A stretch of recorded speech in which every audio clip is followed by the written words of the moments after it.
Yes, sir.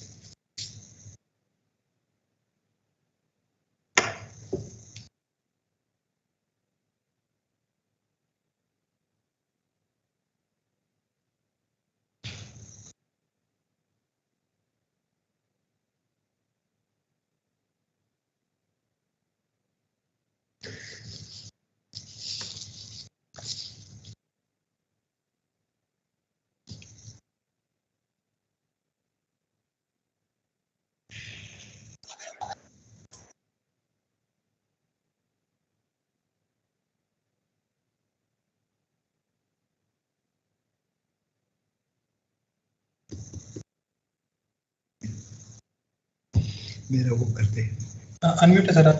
Unmute है कहाँ है?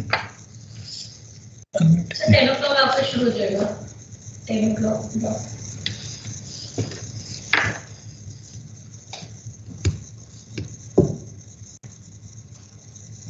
ये सबसे पहले बोली नहीं सर, ये कब से है मैंने?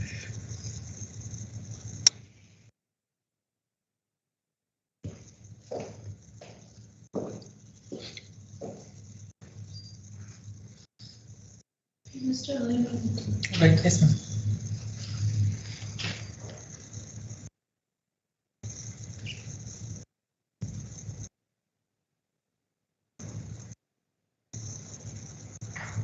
unmute है? Yes ma'am. तुम्हारी आवाज जो है broadcast में।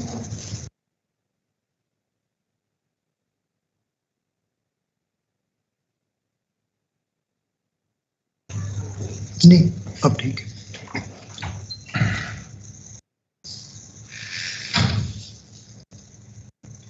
अभी 1 मिनट है ना? Yes sir.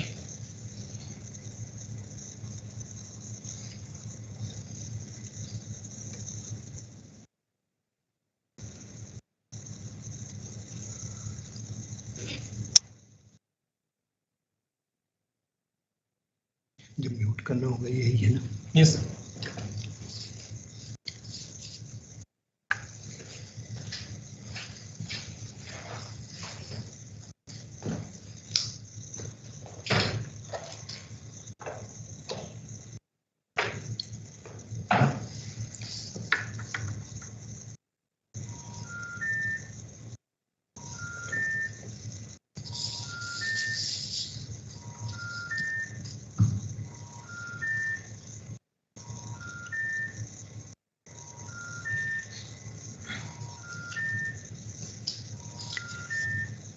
Good morning, everyone. Compassionary of family court judges, and even those who are likely to be part of the family courts in future. I extend a very warm welcome to this 2 days family court workshop, which would be carried through 8 different sessions over these 2 days as such. The Family Courts Act of 1984 was brought in with certain purposes, objects to be carried out. The settlement of family disputes through the medium of conciliation, mediation, was the main object. The speedy trial was another object of this particular legislation. Technicalities of the procedure and other aspects were not to be integral part of this legislation. Flexibility in that process. This legislation took time to really come into actual operation. I recall that it was in the year 1992 that the state of Haryana constituted the family courts. It was in the year 2013 that the state of Punjab, with a notification, came forward for the family courts. And 2 years later, Chandigarh also came with a notification for the constitution of the family court, which shows that it took time to really come into action for that matter. The same was the situation in different other states across the country. The real challenge of the family courts, to my mind, is building up happy homes, happy families, happy children. This indeed is a big challenge. And therefore, the responsibility cast on the family courts is a responsibility, an obligation to really effectively carry that out in that particular process. The second aspect, because on this particular background, the real growth of the nation, the human resource development depends. And therefore, my real purpose of this particular workshop is how best we can contribute in building up happy homes, happy families, and happy children. The second aspect, to my mind, the challenge is that family law in the domain of personal laws, but it is not diverse from public law. Even choosing a partner is not something personal in that sense. The right to personal liberty under Article 21 of the Constitution is playing a role of its own kind. And therefore, the elements of something which is reasonable, what is just and fair, is also integral to personal laws. And therefore, this mixing, blending of the two aspects is very significant. And therefore, I urge this morning, in introducing this particular theme of the family courts, that the family court judges would work in this particular direction so that we are able to build up healthy family jurisprudence as such. The first session is dedicated to understanding the family law, an overview of the Family Courts Act. And to deal with this important aspect, we have two stalwarts of the family courts, Madam Ritu Tagore and Madam Sangeeta Rai Sachdeva. They bring in such a rich experience, particularly in the field of family courts. They have contributed immensely. The richness of their experience would certainly be the guiding factor this morning in understanding this particular legislation. They are sharing this particular session, and I'm sure this session is going to be wholesome and meaningful. I'm happy to present to you this morning this couple, if I use that expression, Madam Ritu Tagore and Madam Sangeeta Rai. They are the best combination for this particular session. Thank you so much for accepting a request. Over to you.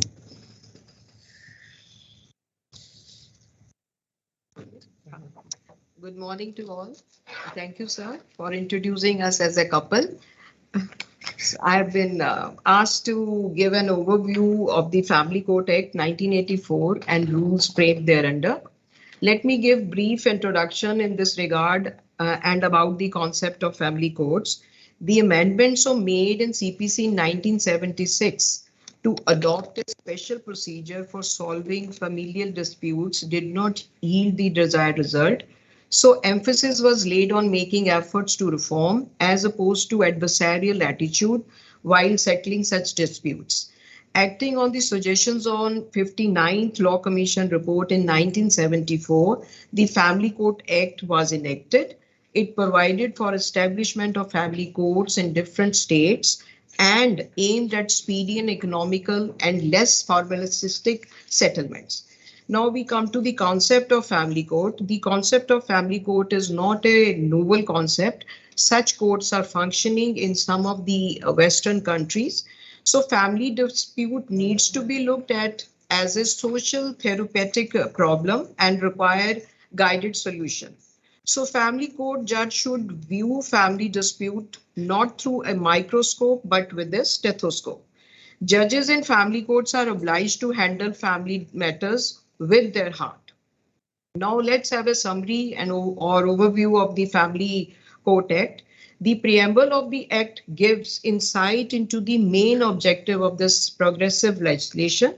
It reads as such, an act to provide for establishment of family courts with a view to promote conciliation and secure quick settlements of disputes relating to marriage and family affairs and matters connected therewith. The Family Act is a procedural law. This act comprises of 6 chapters and 23 sections. Chapter 1 contains 2 sections. Government of Haryana and Punjab, after consultation with Punjab and Haryana High Court, framed the rules framed by the Haryana to regulate the working of the family courts are called the Haryana Family Courts Rules 2007, and by Punjab they are called as Punjab Family Courts Rule 2010, and rules framed by Punjab and Haryana High Court are called as Punjab and Haryana Family Court Rules 2005.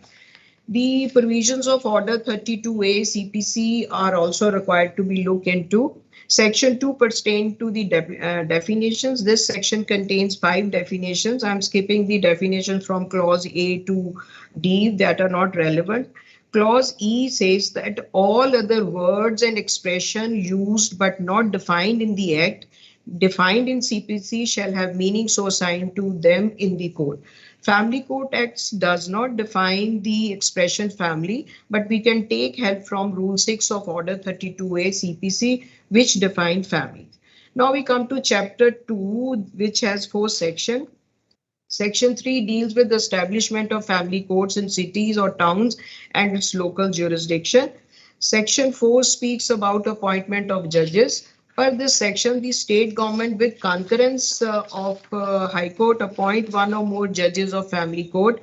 Subsection 2 speaks of each of the judges may exercise all or any of the powers conferred on the court by this act or any other law for time being enforced.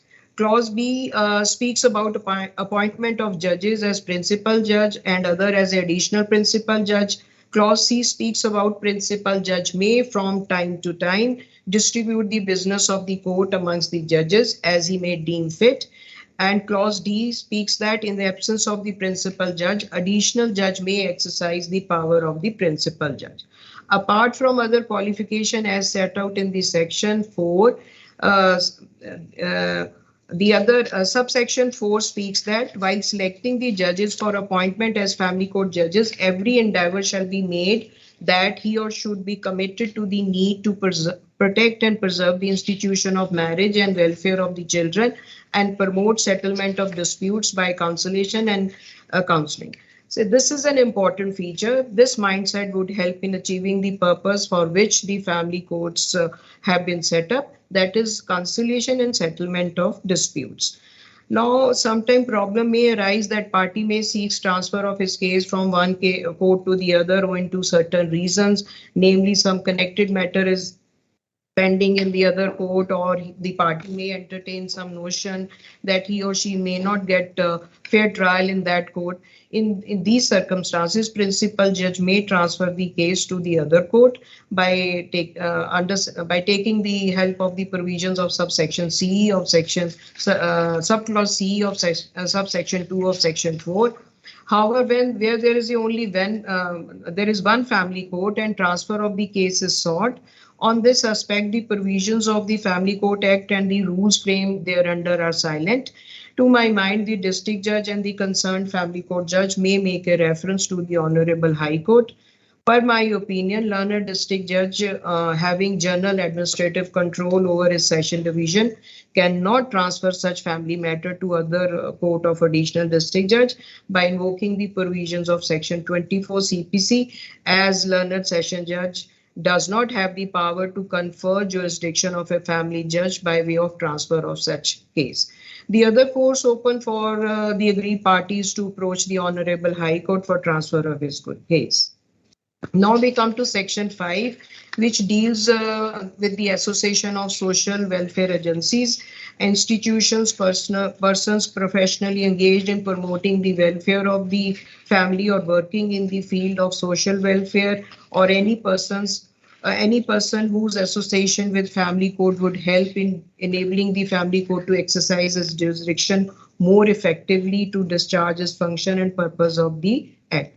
Rule 10 of Haryana Family Court rules provide that judge shall maintain a panel of welfare agencies, institutions, especially in matter relating to children in case of guardianship matters, and call them as and when required. This rule also provides that court shall also maintain a panel of medical experts for assisting the court. So Rule 8 of Punjab and Family Courts Act is similar to this. Now we come to section 6, which speaks of the counselor, officer, and other employees of the family court. It says that state government, with consultation with High Court, shall determine the number and categories of the counselors to be provided to family court. Haryana Family Court Rule 6 states that there shall be center of counseling attached with every family court or group of family court. Rule 7 says that 3 counselors may be attached to every family court. The counselor will be appointed for the panel of the counselor prepared by judges of family court and approved by the High Court if so required. Rule 8 speaks about age and qualification of the counselor. It says that he should have experience in the field of social welfare, in the area of welfare of family or problem of women and children.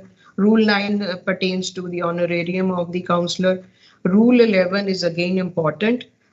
This says that counselor may visit periodically the residence of the parties, have interaction with the relatives, friends in order to reconcile the dispute and submit his report to the judge. Similar provisions are contained in Rule 5, 6, 7 of Punjab Family Courts rules. Now we look at the rules framed by our High Court, which are called as Family Court Rules 2005. Rule 13 speaks about association of counselor to the family court, and Rule 14 speaks that any stage of the proceedings, the court can take assistance of the relatives of the parties, social worker experts, bringing about a reconciliation or settlement between the parties. Now, Rule 15 speaks of the duties of the counselor. This says that court may direct the counselor to meet the parties or interview the relatives, acquaintances, or even the employer of the parties. Rule 16 speaks about the secrecy to be maintained by the counselor. This says the information gathered by the counselor, any note or a report prepared by him, or any statement made before him shall be treated as confidential. The counselor shall not be called upon to disclose such information, note, or report to any court except with the written consent of that party concerned. However, as and when the court directs, the counselor shall submit a report relating to home environment of the parties, their personal ties and relation with the children or the child, in order to assist the court in deciding the question of custody or guardianship or maintenance of the child or children.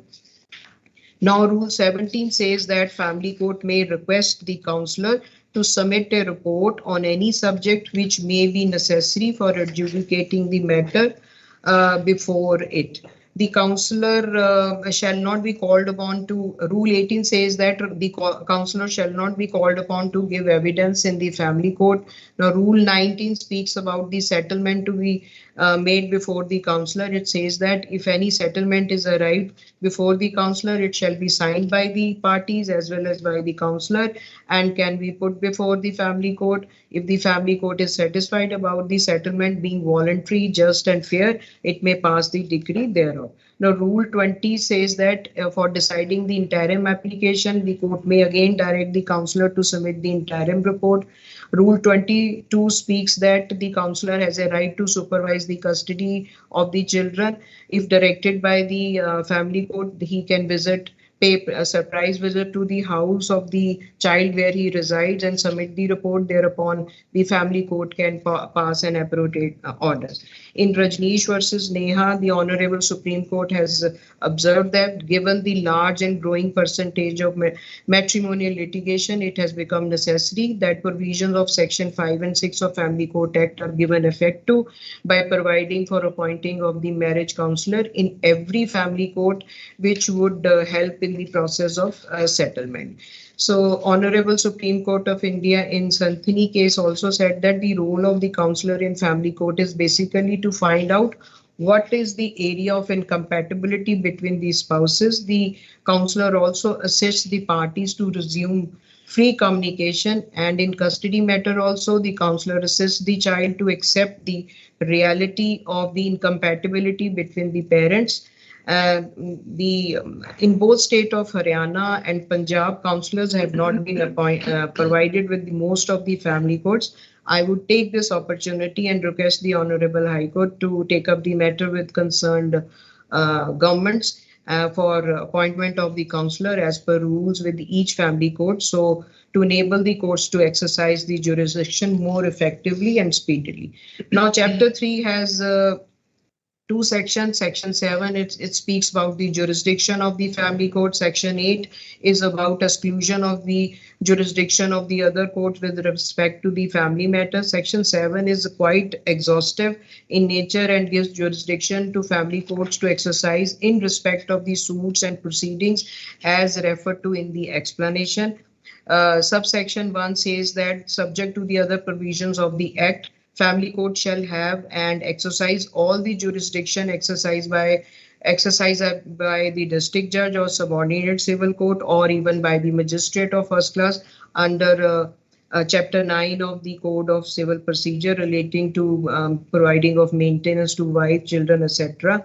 So the types of cases which are heard by the family court broadly can be categorized as per the explanation, namely dissolution or nullity of marriage, restitution of conjugal rights, determining the validity of marriage, matrimonial status of a person, suits or proceeding or injunctions or orders arising out of a marriage, custody, guardianship matters, or suit or proceedings for declaring legitimacy of a person, maintenance, property disputes between the parties to the marriage. So now we come to Chapter 4. It has two sections. Section 9 talks about duty of family court to make efforts for settlement. Subsection 1 of Section 9 says that in the first instance, family court in every suit shall make effort to convince the parties to settlement and consistent with the nature and circumstances of the case, and family court shall follow the rules so prescribed or such procedure as it may deem fit to arrive at such settlement. Now, subsection 9 speaks that the family court at any stage of the proceedings, if find there is a reasonable possibility of settlement between the parties, may adjourn the proceedings for such periods as it think fit. And according to me, Section 9 is the backbone of the Act because absence of exhibition of due sensitivity of a judge of family court frustrate the very purpose for which the Act has been enacted and the courts have been established. It is often said that the best hour of justice is the hour of compromise, because in settlement, peace is purchased and both parties part as friends. There is always a chance of breakthrough. Therefore, family court judges should never stop making efforts for conciliation. We as judges of family court need to have a different approach, attitude while resolving the sensitive family matter. We need to play a role in sustaining the family. Peace and harmony in family is important for all-round development of humanity. In Hina Singh versus Satya Kumar case, it has been observed that main role of the court is to discover a solution instead of breaking family relations. It is also the social obligation of the judge to make earnest effort for reconciliation. In Shamima Farooqi case, it has been observed by Honorable Supreme Court of India that a family judge is expected to be sensitive to the issues, for he is dealing with extremely delicate and sensitive issues pertaining to marriage and issues ancillary thereto. He needs to be alert, wisely anxious, and conscious about dealing with the situation. We judges should not take our posting to family court as less charismatic or fascinating. I understand the task of being a family judge is emotionally draining, but smiles we put on families in a sincere conciliation efforts is worth the pain. Rather, we should take it as an opportunity given by Almighty for doing this noble duty of bringing peace to strife-ridden families. It should be taken as a service. I remind you, performing this role, you will be a better person. And I think the couple has become a better person. For myself, I can say that this role has made me a better person, a more refined human being, more cognizant, percipient to family needs, values, above all, a humble person. The sense of care, empathy, emotional psychology, art of being agreeable over disagreement has developed in me more than before.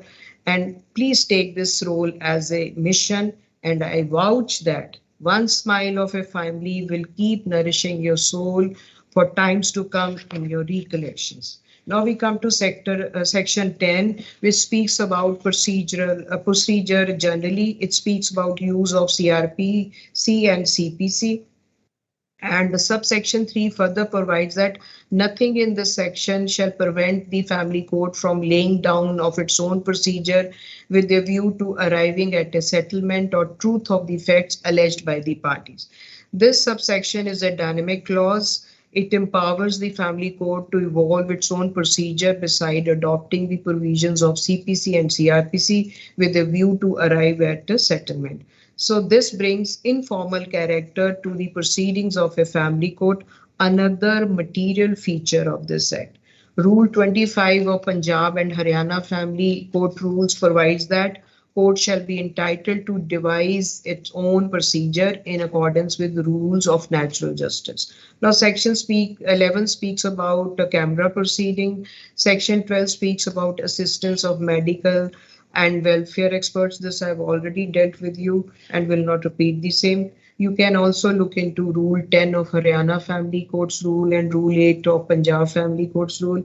Now we come to section 13. It speaks about right to legal representation.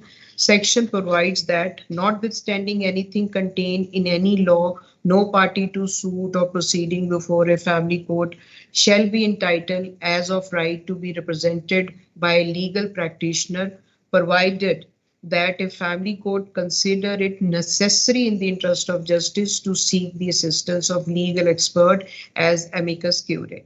Rule 12 of Haryana Family Courts Rule provides that a judge shall maintain a panel of legal experts as amicus curiae, and at least panel of 5 amicus curiae shall be maintained by each family court.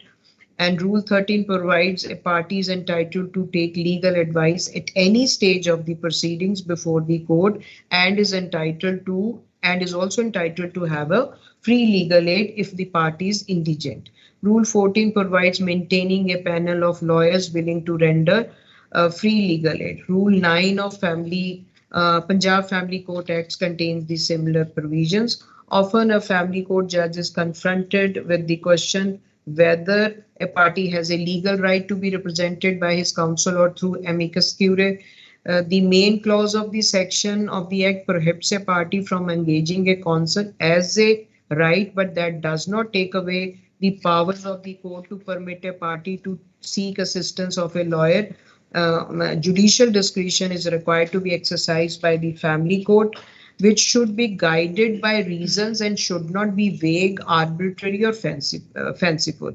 I'm quoting some of the decisions for our guidance. Shrimati Mangla Surya Deva versus Dr. Srinivasa Reddy. In this case, Honorable Karnataka High Court has held that a party even to matrimonial proceedings cannot be denied right to be represented by authorized agent or power of attorney. In Krishna Murari versus State of Jharkhand, Honorable Jharkhand High Court observed that Section 13 of the Act does not completely forbid engagement and appearance of advocates in family courts on behalf of the parties. It further observed that the trained legal practitioner, well versed with the complexities of law and fully conversant with procedure of court, save precious time of the court and render proper assistance, whereas parties personally alien to the court proceeding. It also observed that a power to grant permission also includes power to revoke the permission if any stage of the proceeding the court finds that presence of lawyer is not helping the party, it may revoke the permission. Now, question often arises that difficulties arise when the parties are not appearing in person and advocates are filing memo of appearance. I think this query stand answer by way of the observation quoted by me. Yet, according to my mind, learned judge may direct the counsel to cause the appearance of the parties in person or may impose a token cost for violation of the directions of the court given to the advocate for causing the appearance of the party if after one or two reasonable opportunity party is not appearing and no permission has been taken from the court by the party for being represented through counsel, the court may proceed as per the provisions of CPC, CRPC treating non-appearance of the party. Now, VC rules have also been framed. The party can be asked to appear before the court through VC. And I'm of the view that association of the councillors with the every court would reduce the representation of the lawyer for the parties. Now we come to section 14, which speaks about application of Indian Evidence Act. It provides that family court may receive an evidence in shape of report, statement, documents, in which in the opinion of the court would assist it to deal with the matter effectively, whether bothering about whether such evidence is relevant or admissible under Indian Evidence Act. Section 15 empowers the court to record oral evidence of the witness in the shape of memorandum. And section 6 talks about taking the evidence of formal witness on evidence. The above three sections would show that the family courts have been constituted to provide ready justice to the party to family dispute, and court should not stand on unnecessary technicalities. The court must invoke the powers that are available under section 9, 10, 14 and relevant rules of procedure of family courts. In Roshanlal versus State of Haryana, it was held that provisions of section 15 and 16 of Family Courts Act do not render evidence taken on affidavit as illegal. In Pramod E.K. versus Lona, it was observed that by the Honorable Kerala High Court that section 14 of Family Courts Act aims at mitigating the rigor of sophisticated rules of relevancy and admissibility of the evidence. The family courts are bound to adhere to fundamental rules of evidence based on logic, fairness and expediency, and also principle of natural justice. In Dipali Santokh Lakhande case, the Honorable Bombay High Court observed that in matrimonial cases, the family court is expected to adopt standard as how a prudent person would gauge the realities of life, and approach of a family court is required to be realistic and rational to the facts in hand rather than technical and narrow. Now we come to section 17. It speaks about the judgment of a family court. It says that it must contain a concise statement of a case, point of determination, decision thereon, and reasons for the said decision. Section 18 speaks about the executions of decree and orders. For that, we can take help from the provisions of CPC, CRPC accordingly. So we need to keep in mind the section 125 subclause 3, 128, 421 CRPC and provisions of CPC with respect to civil imprisonment, attachment of property as provided under section 51, 55, 58, 60 Red Order 21. And please go to through the observation made in Rajneesh versus Neha in this regard. Execution are difficult to satisfy owing to various factors, and when it comes to the family court matters, it becomes all the more tricky and delicate when a decree for conjugal right is asked to be executed. For that, we need to go through the provisions of Order 21, Rule 32 and 33. The combined reading of these orders shows that the decree under Section 9 can be enforced by applying the sanctions contained therein, that is by attachment of the property of the JD. The other course open for either of the party to the marriage is to present a petition for divorce under Section 13(1)(a) capital HMA after 1 year of non-compliance of decree of conjugal rights, but under no circumstance the court can force the erring spouse to consummate the marriage. In Lakhvinder Kaur versus Gurmail Singh, it was observed that there can only be symbolic execution of decree of restitution of conjugal rights. There is no provision under which the physical custody of spouse can be made over to spouse who has obtained the decree of restitution of conjugal right. Maya Devi versus Kailash Chandra, in this, it has been observed that decree of restitution of conjugal rights can be enforced by attachment of property or financial sanction, and if the party still does not comply with the decree of the court, may punish him or her for contempt of the court, but under no circumstance court can enforce the erring spouse to consummate the marriage. Either party can file execution application for recording satisfaction of the decree. Once a decree of restitution of conjugal rights is passed and one party has departed away from the decree, then the other spouse can have liberty to get the decree satisfied in its proper way. In Bimla Devi's versus Singh Raj case, it was observed that relief under section 13(1) capital A cannot be made non-existent by applying the provisions of section 23 subsection 1 and clause A HMA merely because he or she has failed to comply with such decree. Now we come to chapter 5. It has one section, the section 19, which speaks about appeal, and section 6, chapter 6 has 4 sections. Section 20 is about states that act to have an overriding effect. So it's being a special act and thereby will have precedence over the other acts. Now section 21, 22 and 23 speaks about powers of the High Court to make rules, and central government to make rules, and state governments to make rules to carry out the purposes of the act. So this, by this short topic, I have given you the overview of this or summary of the Family Court Act 1984. Thank you very much. Now over to my friend and colleague, Sangeeta Rai. Thank you, ma'am. Thank you so much. Good morning, everyone. Today I shall be discussing 2 topics. Firstly, the jurisdiction of the family court with regard to property disputes, and secondly, with regard to DNA test. Regarding the jurisdiction of the family court, as Madam has rightly mentioned here, Section 7 of the Family Court Act gives exclusive jurisdiction to the family court to deal with matters which are elucidated in explanation to Section 7. The Act specifically sets out the proceedings which are cognizable by the family court, and therefore no civil court or magistrate court has jurisdiction to try any matters which are set out in the explanation if a family court is established in the area.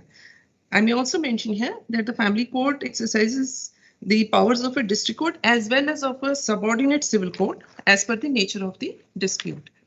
Now coming to the explanation, Since I'm only discussing jurisdiction regarding property disputes, I will only discuss subclause C, D, and E, which are the relevant subclauses.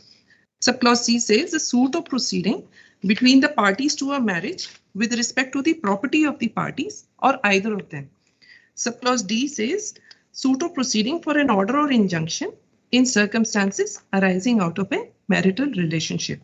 Further, subclause G says a suit or proceeding in relation to the guardianship of the person or the custody of or access to any minor. Therefore, unless the suit falls within one of the aforementioned categories, that is categories A to G, the family court gets no jurisdiction. As Madam has just mentioned, Section 8 of the Act, it excludes the jurisdiction of other courts where the matter is covered by the family court, and Section 20 has an overriding effect on other laws. Now I shall refer to some of the precedents regarding the jurisdiction on property. In Devki Anantharajanam, the Honorable Kerala High Court, in a suit for partition in which not only the husband and wife, but their children were also parties, held that it did not fall within the exclusive jurisdiction of the family court, and the decree in the suit passed by the civil court was not void. Then in Pre-Sihari versus Sukunda, the Honorable Andhra Pradesh High Court has held that family court has no jurisdiction to entertain suit where dispute is between brothers, sisters, mother, father concerning property. The family court was directed to return the plaint for presentation before proper court. In another judgment, Joseph versus Mariam Thomas, a claim of a stranger over a property over which the wife has a charge for her maintenance was not required to be adjudicated in the family court. A landmark judgment on this subject is Genu versus Jalalabai, in which the Honorable Karnataka High Court has reiterated the aforesaid principles, and it has held that if persons other than the parties to the marriage have an interest in the dispute, the family court has no jurisdiction to adjudicate the dispute. In other words, the parties to the marriage cannot claim right in property in which third parties also have an interest before the family court. Further, a contrary view has been laid down by the Honorable Karnataka High Court in Shivamma versus Sangappa. In this case, defendant number 1 was the wife of the plaintiff as well as of defendant number 2, and defendants 6 to 9 were the children of the plaintiff and defendant number 1. The tenants of the suit property were also parties to the suit. The plaintiff and defendant number 1 had purchased the property jointly and were joint owners of the same, and the plaintiff had made a claim for his share in the suit property, which was refused by defendant number 1. The Honorable High Court has observed the trial court, the defendant had contended that the trial court had no jurisdiction to try the suit on the grounds that the suit was not between husband and wife, but the interests of the children was also to be looked into by but the trial court did not accept this contention. The Honorable High Court held that the plaintiff and defendant number 1 are husband and wife, and the plaintiff husband has filed the suit for partition, seeking half share in the suit scheduled property. And as such, the finding recording by the trial court does not call for any interference by this court. In some cases, there is overlapping between clauses 7(1) in between subclauses C and D of the explanation.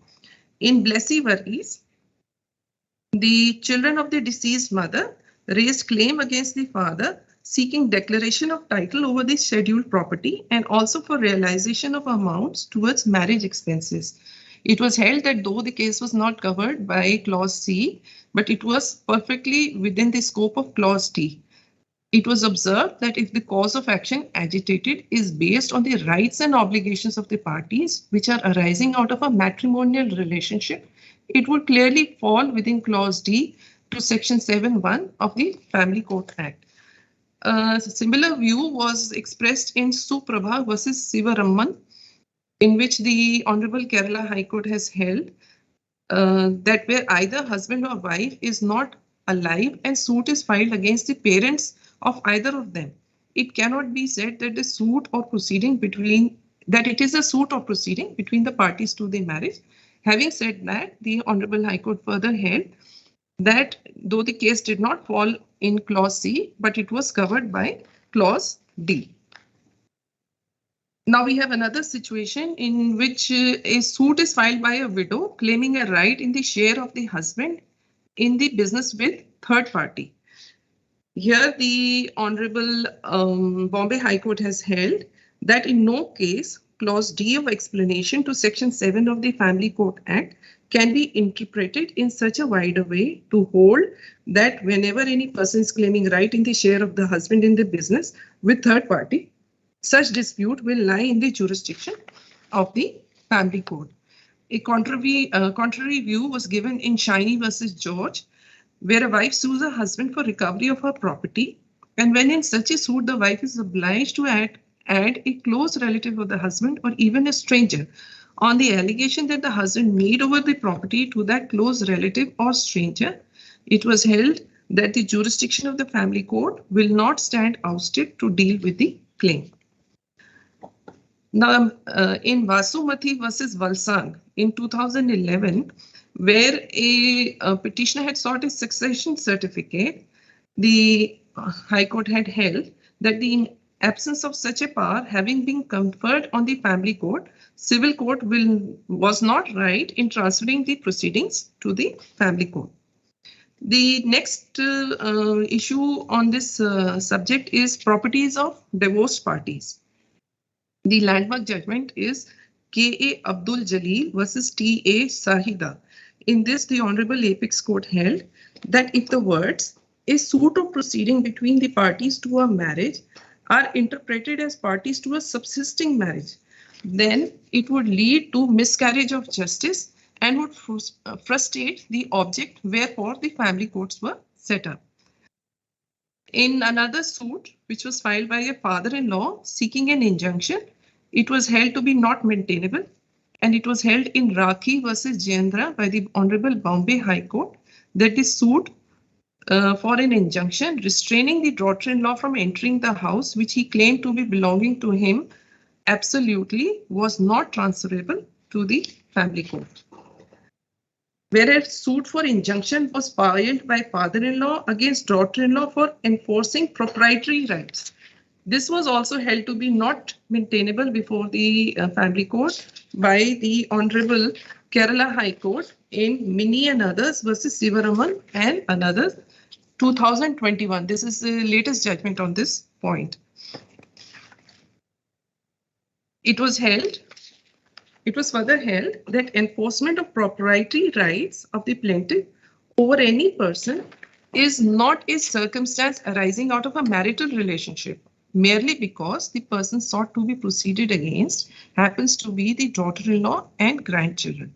The High Court further held that it is not the nomenclature of the relationship which will determine whether a matter falls under section 7(1) explanation D or not. Nomenclature of the relationship will be relevant for matters coming under section 7(1) explanation C, while what is relevant for section 7(1) explanation D is nature of cause of case and cause of action. Again, a mother-in-law filed a suit against the daughter-in-law seeking her ejectment. It was held in Manita Khurana's case that the suit was not maintainable before the Family Court Act. It was held that claim of third party to a marriage, even if she be the mother of one of the spouses, cannot be adjudicated before the Family Court. In Krishnamurthy versus Somaiya Krishnan, the Honorable Kerala High Court has defined the expression circumstances arising out of a marital relationship, and it has held that it means not only those occurrences which transpired during the marital life, but should also include such circumstances which led to the marriage, which developed thereafter, which took place during marital life, which resulted in breaking down of the marriage, and also those which closely followed as a consequence of all these. This was again reiterated by the Kerala High Court in Lebi Isaac versus Lena judgment in 2005.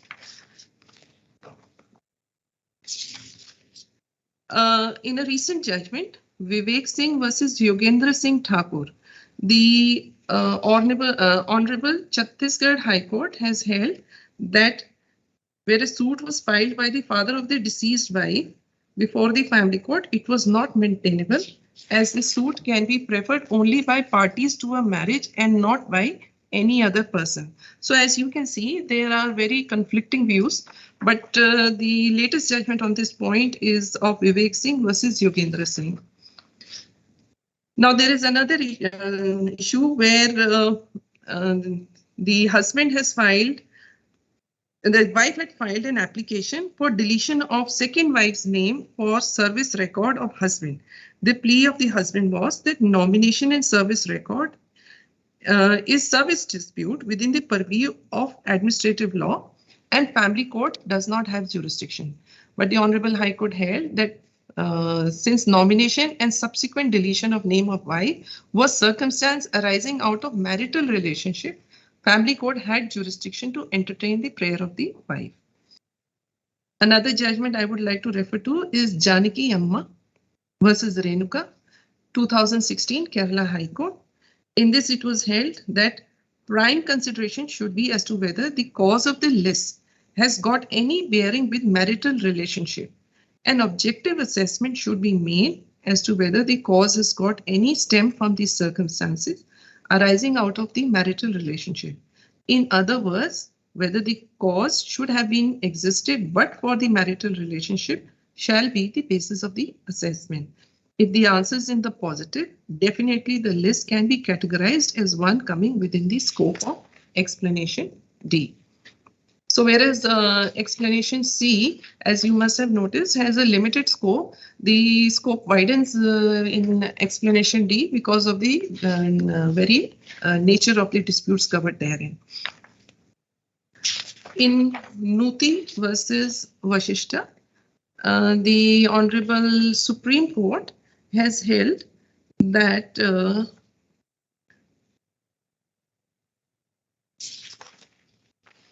in this matter, a civil revision petition was filed by the petitioner not to divulge the contents of the proceedings pending in the family court or any material concerning the disputes between them without obtaining the specific leave of the court to any unauthorized third party, including the media.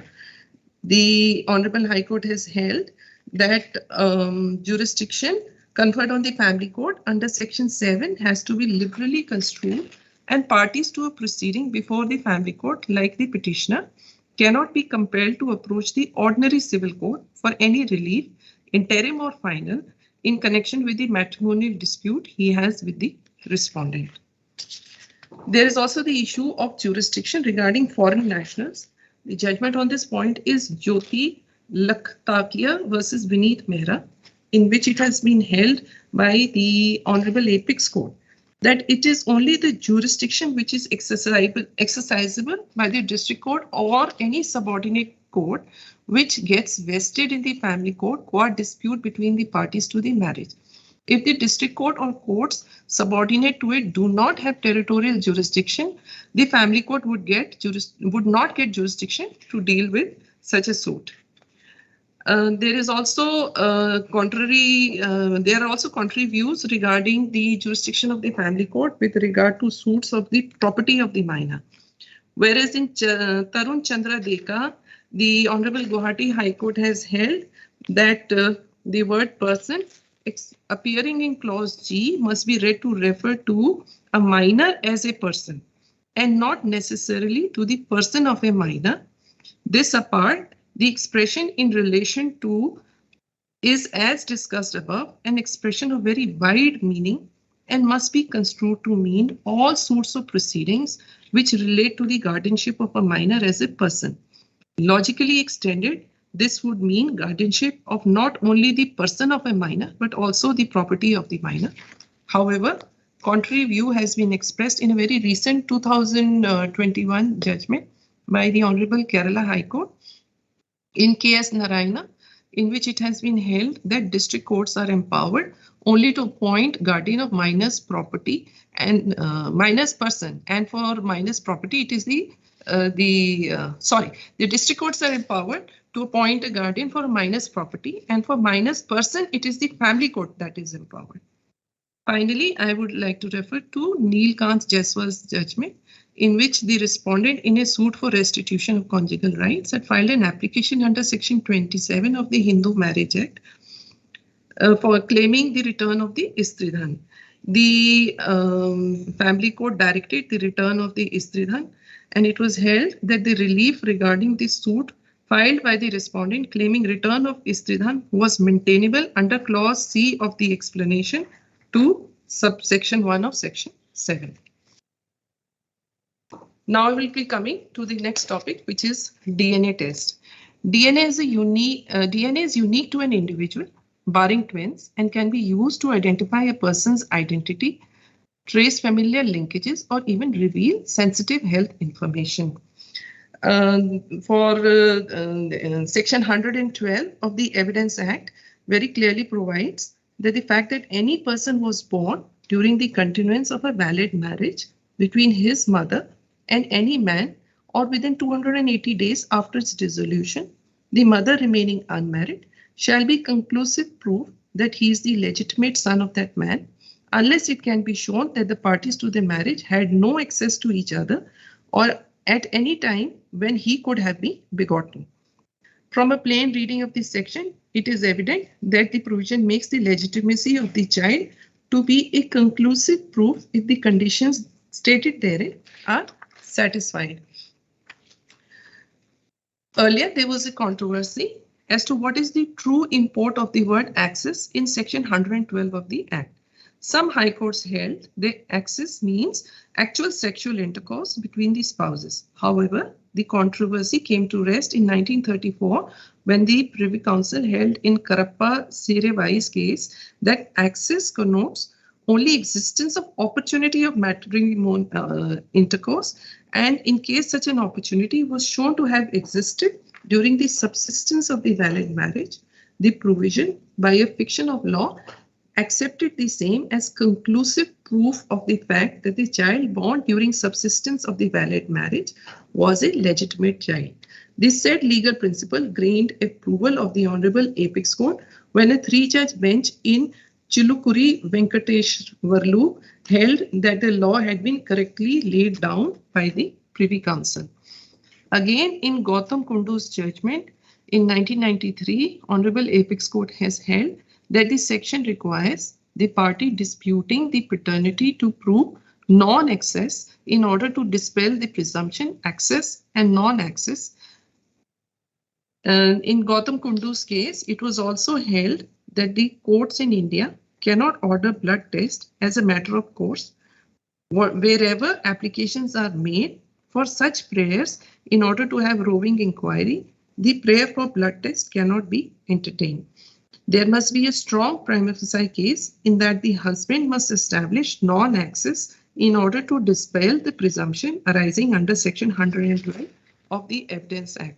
The court must carefully examine as to what would be the consequence of ordering blood test, whether it will have the effect of branding a child as a bastard and the mother as an unchaste woman, and no one can be compelled to give sample of blood for analysis. Gautam Kundu's case was clarified by Honorable Apex Court in Sharda versus Dharampal, and it was held that Gautam Kundu is not an authority for the proposition that in no circumstances the court can direct the blood test be conducted. Having regard to future of the child, if it is required, but the DNA test should be ordered, but the Honorable Apex Court sounded a note of caution regarding mechanical passing of such orders. Therefore, there is no conflict in the aforesaid two judgments. Another landmark judgment on this subject is Banarsi Das versus Tiku Datta, 2005 Supreme Court. The core question involved in the appeal was whether direction for DNA test can be given in proceedings for issuance of succession certificate. The trial court allowed the application, but the Honorable High Court found it was not a fit case where such a direction could be given. The Honorable High Court observed that Section 112 of the Evidence Act requires the party disputing the parentage not to prove non-access in order to dispel presumption of fact of the Evidence Act. It also held this presumption can only be displaced by a strong preponderance of evidence and not by a mere balance of probabilities. In Dukhtar Jahan's case, again it was held by the Honorable Apex Court in the year 1987 that it is for the parties to place evidence in support of their respective claims and establish their stands. DNA test is not to be directed as a matter of routine and only in deserving cases. Now, what is the standard of proof required for presumption under Section 112? In Kamti Devi versus Poshi Ram, the Honorable Supreme Court has held. In this case, the husband had filed a civil suit for a decree declaring that he was not the father of the child, as he had no access to the appellant during the period when the child would have been begotten. The trial court relied on the conclusive presumption mentioned in Section 112 of the Act and held that the husband failed to prove that he had no access to his wife during the relevant period, and the suit was dismissed. The appeal was allowed and the Honorable High Court refused to interfere. The Honorable Supreme Court also dismissed the appeal. It was held. Normally, the rule of evidence in other instances is that burden is on the party who asserts the positive, but in this instance, the burden is cast on the party who pleads the negative. The reason is the legislative concern against illegitimizing a child. It is a sublime public policy that children should not suffer social disability on account of laches or lapses of their parents. I will also like to refer here to judgment cited Shamlal versus Sanjeev Kumar, 2009 Supreme Court, in which it was held that the presumption under 112 cannot be displaced by a mere balance of probabilities or any circumstances creating doubt. Even the evidence of adultery by wife, which though amounts to very strong evidence by itself, is not quite sufficient to repel this presumption and will not justify finding of illegitimacy if husband had access. Again, in Bharata Mata versus R. Vijaya, the Honorable Apex Court has held that presumption under Section 112 can be displaced only by a strong preponderance of evidence and not merely by a balance of probabilities, as the law has to lean in favor of innocent child from being bastardized.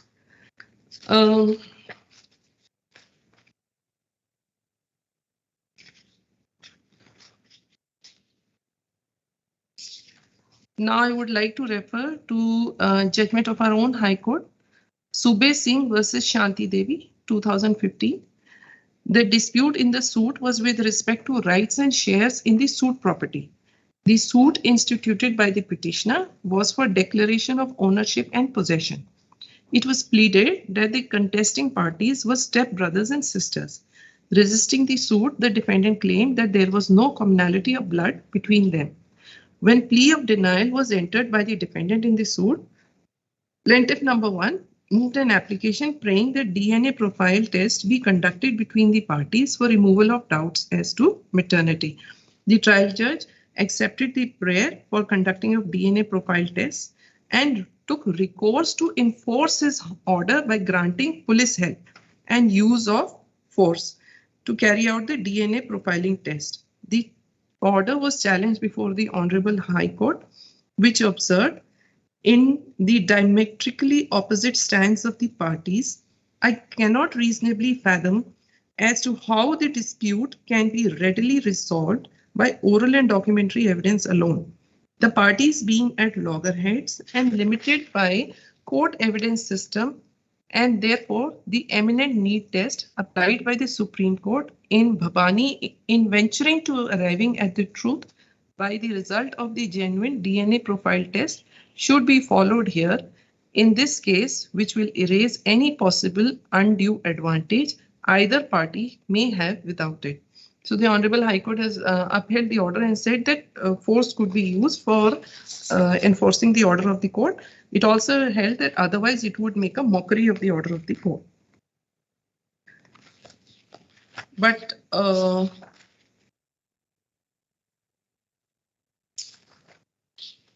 contrary view has been laid down by the Honorable Apex Court in Rambali Mishra's case, in which it has held that nobody can be compelled for DNA test and the same cannot dilute the presumption to be drawn under Section 112 of the Evidence Act.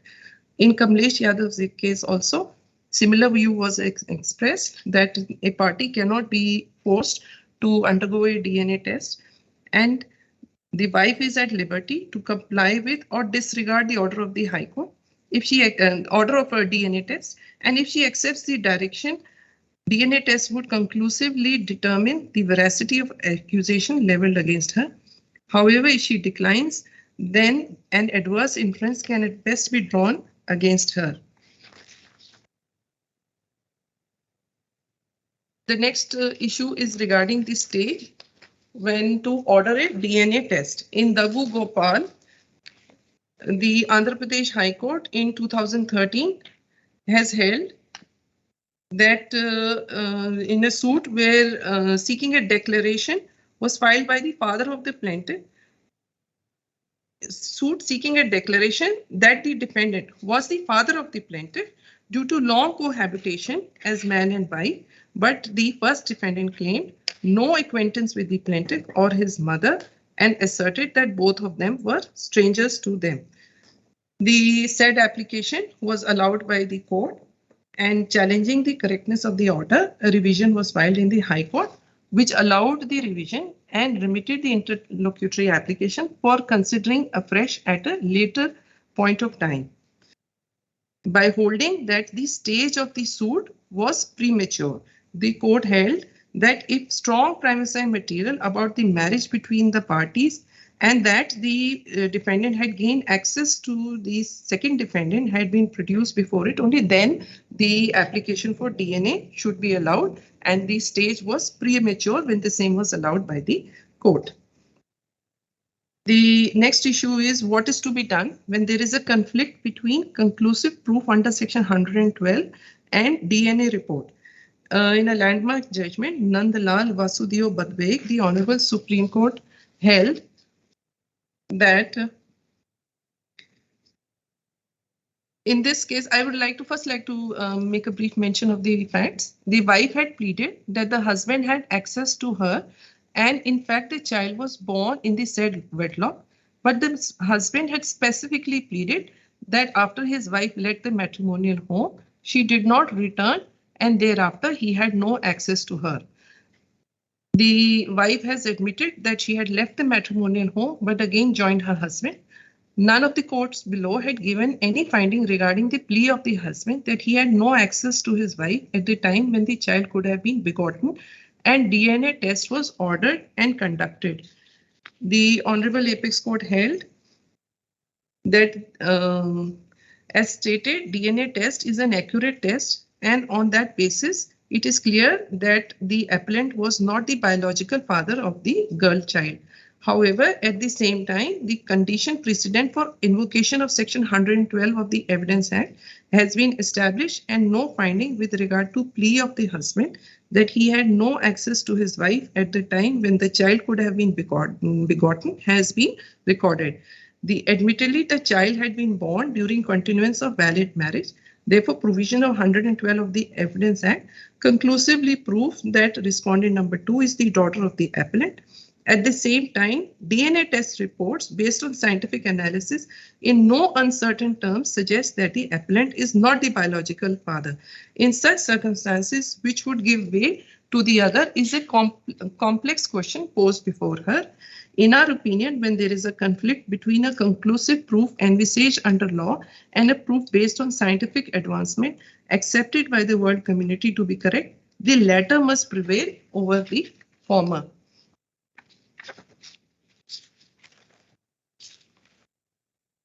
A test of proportionality was again reiterated in a very recent and landmark judgment, Ashok Kumar versus Raj Gupta.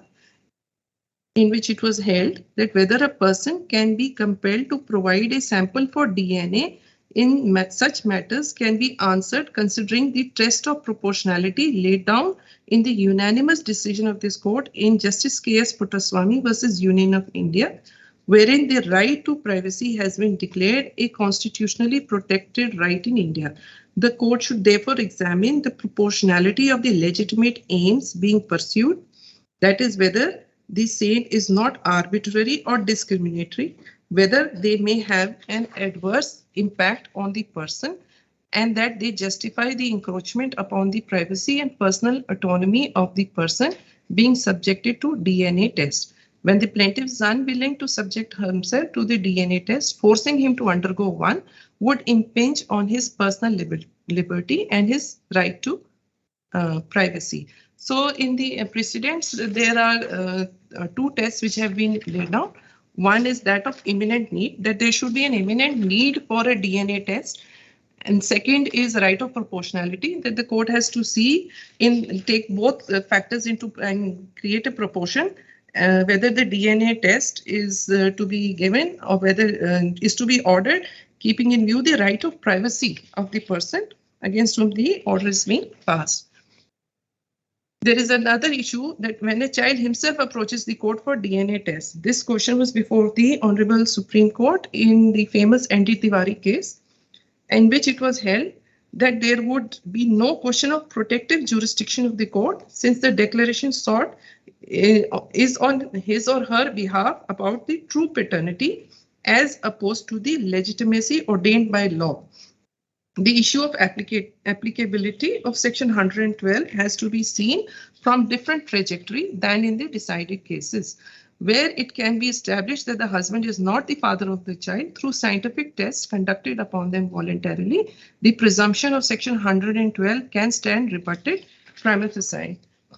If the interests of the child are best subserved by establishing paternity of someone who is not the husband or his mother, the court should not shut the consideration altogether. The protective cocoon of legitimacy in such cases should not entomb the child's aspiration to learn the truth of his or her paternity. The court is of the opinion that legitimacy and paternity are both valid interests of the child that may be accorded recognition under Indian law without prejudice to each other. While legitimacy may be established by a legal presumption, paternity has to be established by science and other reliable evidence. In this specific matter, the plaintiff had sought a declaration as to his paternity. Any such declaration will have no bearing on his legitimacy, which as such will continue to be governed by the conclusive presumption of Section 112.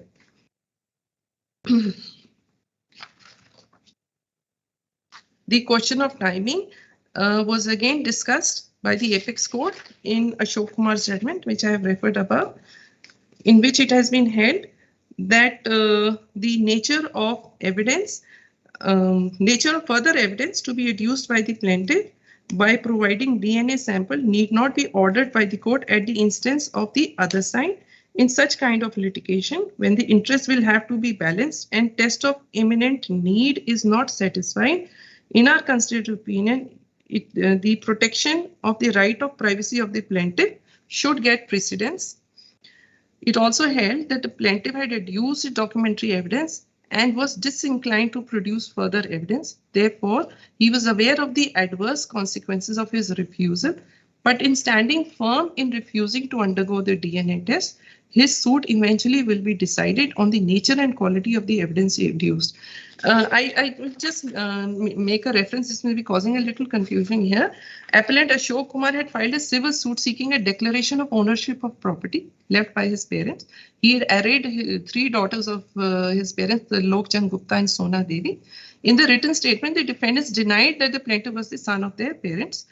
And once the plaintiff had concluded his evidence, the sisters moved an application for DNA test. The application was opposed by the plaintiff, saying that it is an abuse of process of law. So in this, the application was dismissed by the trial court. The High Court, the defendants moved the High Court in a revision petition that there the High Court observed the DNA test was a double-edged weapon, and is a vital test to determine the relation of party of the plaintiff who is claiming to be the son of Trilokchand and Sona Devi. So it should not shy away from the DNA test. And in the appeal, the Honorable Apex Court has observed that since the plaintiff had already adduced his documentary evidence and he was disinclined to go for a DNA test and was also conscious of the adverse consequences of his refusal, but was standing firm in refusing to undergo the DNA test, and his suit would eventually be decided in nature and quality of the evidence adduced. Therefore, he could not be forced to go in for a DNA test. So I would just wrap up by saying that the basic principle is that the DNA test is not to be ordered casually, and the court has to see that there is an imminent need for ordering. The court has to see that the proportionality between the DNA test and the right of privacy has to weigh both these factors before ordering a DNA test. As per the latest judgment, a person cannot be forced to undergo a DNA test. And before ordering the DNA test, court is also to see that evidence making out a prima facie case on the basis of preponderance of evidence has been established by the party before such a DNA test can be ordered. Thank you so much.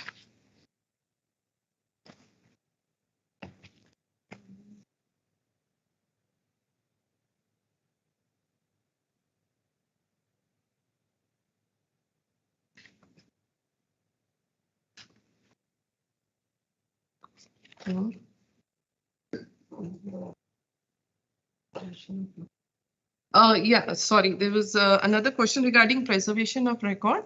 In that, I would just say one line that if an application is moved for preservation of call records, the court should definitely allow the application, because there is a timeline for which the call records are preserved by the companies, and and if the same is not ordered to be preserved, the record is likely to be lost, and which would cause great prejudice to the party who would like to rely upon it at some later stage of its case. Thank you so much.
Rituji, good morning. मेरा camera बंद है? ओहो off कर दो camera off है mic on okay but I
Yes, we'll start.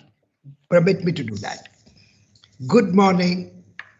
We are in now for the second session of the day. This particular session is dedicated to the role of the judges in divorce proceedings. We have this morning with us for the opening remarks, Honorable Justice Ritu Bari.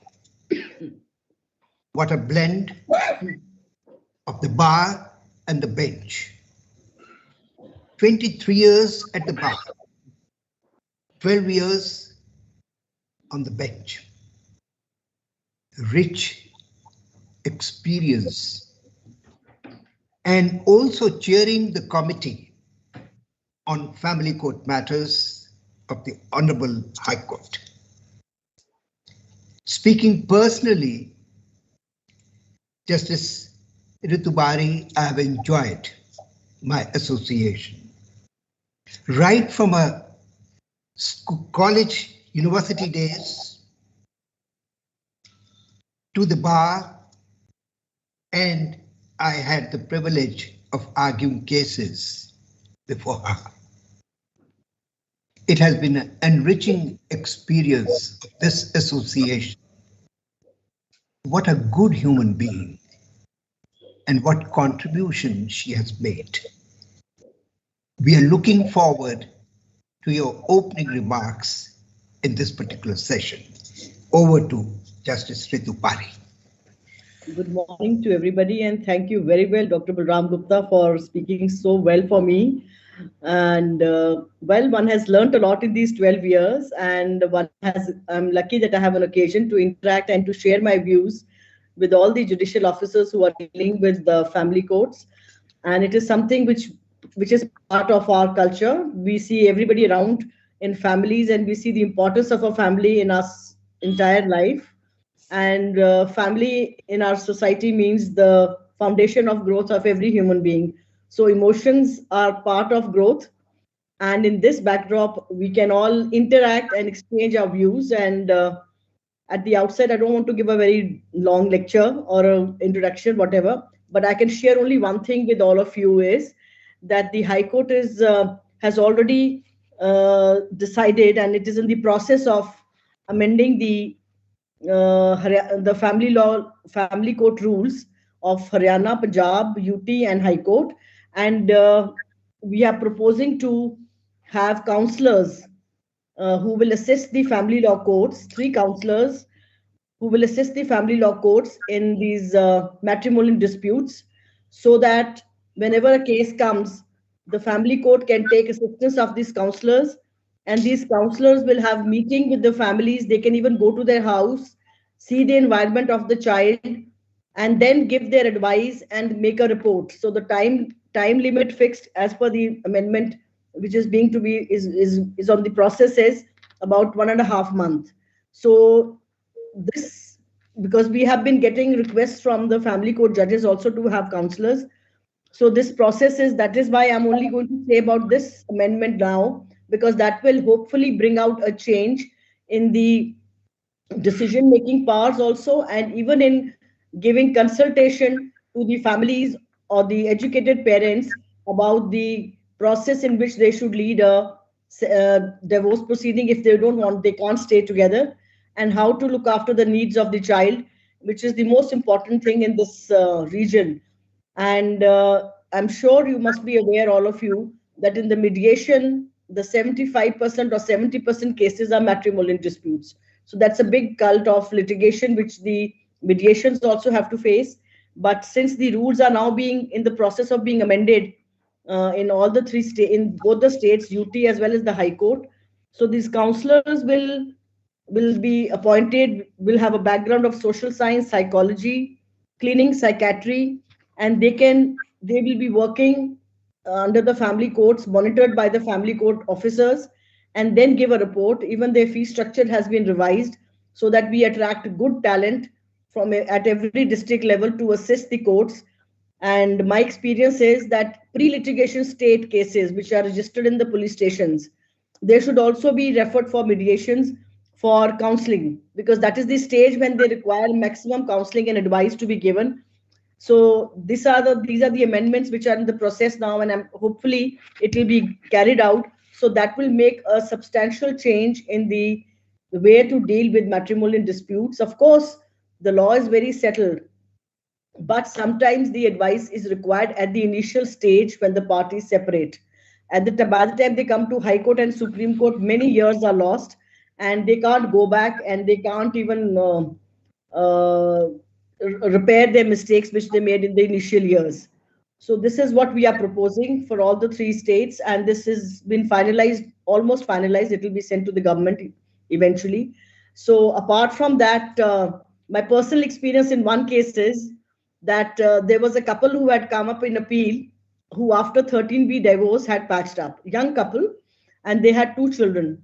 So incidentally, that day there was another couple who had come for who was seeking, they were in appeal of a divorce had been granted. It is my experience that I sent that couple to sit with, both the couples were sent together to sit for an hour and a half. And the second couple came back and said, we'll also patch up. So sometimes the judges and the lawyers and the mediators can't give so advice where the realistic advice is given. So that couple who was there had got divorced.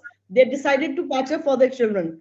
So realities sometimes are required to be told to the litigants. That is why if counselors are there, they can give the realities of a child who's suffering. Because my experience, what I've interacted with the psychologist is the children start stammering, they lose their memories, they can't speak well.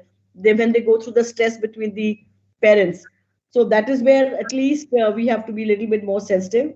And of course, otherwise, on the other side, giving there is one issue also that if a 13B divorce is to be given and the party is not in India, can it be given through virtual?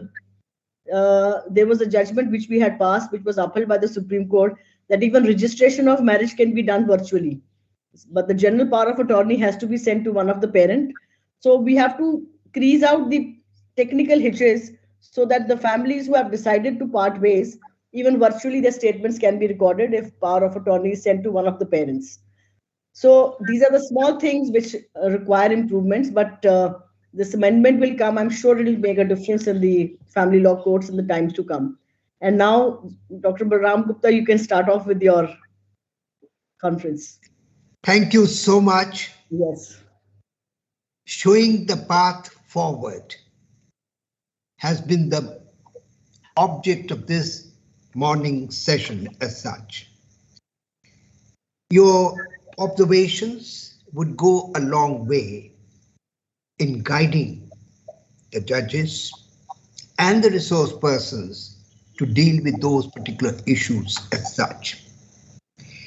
This session is being shared by 2 resource persons, one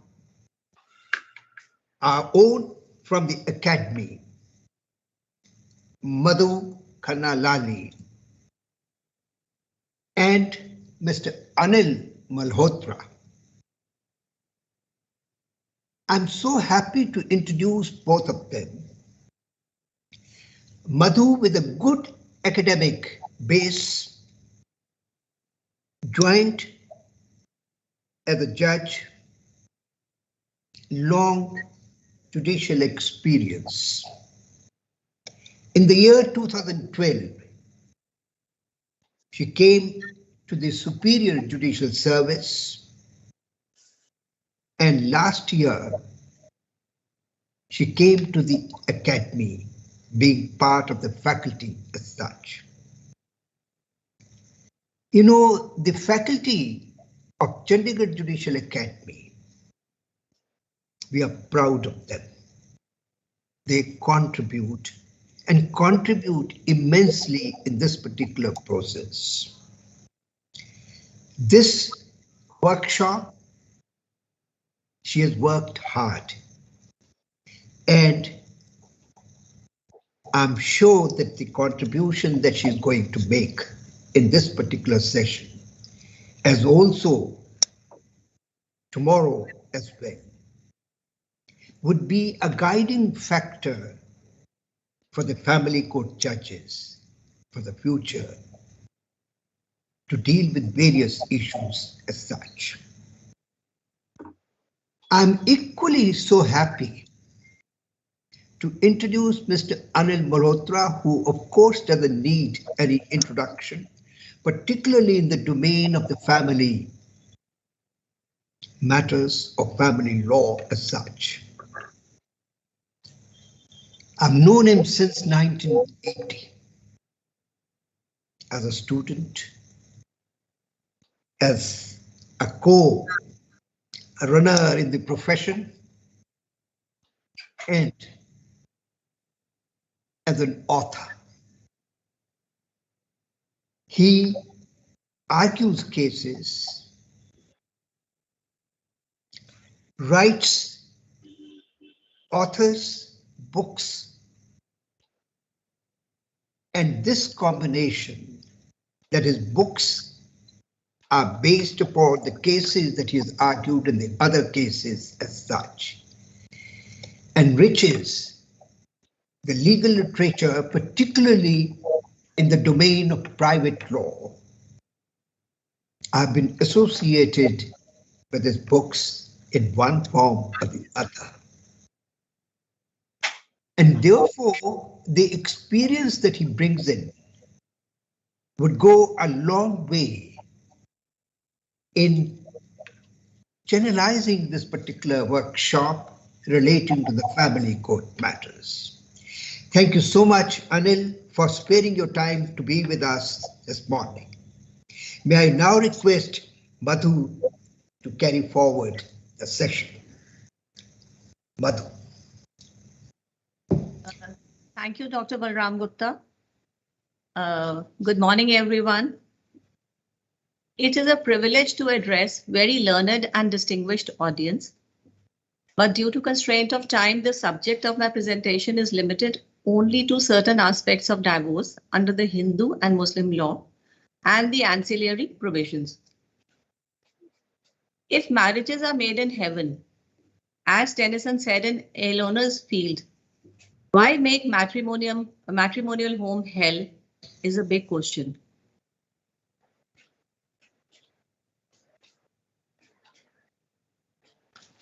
The provisions relating to divorce categorize situations in which a decree for divorce can be sought for, but merely because such a course is available to be adopted should not normally provide incentive to persons to seek divorce unless the marriage has irretrievably broken. Effort should be to bring about conciliation, to bridge the communication gap which led to such undesirable proceedings.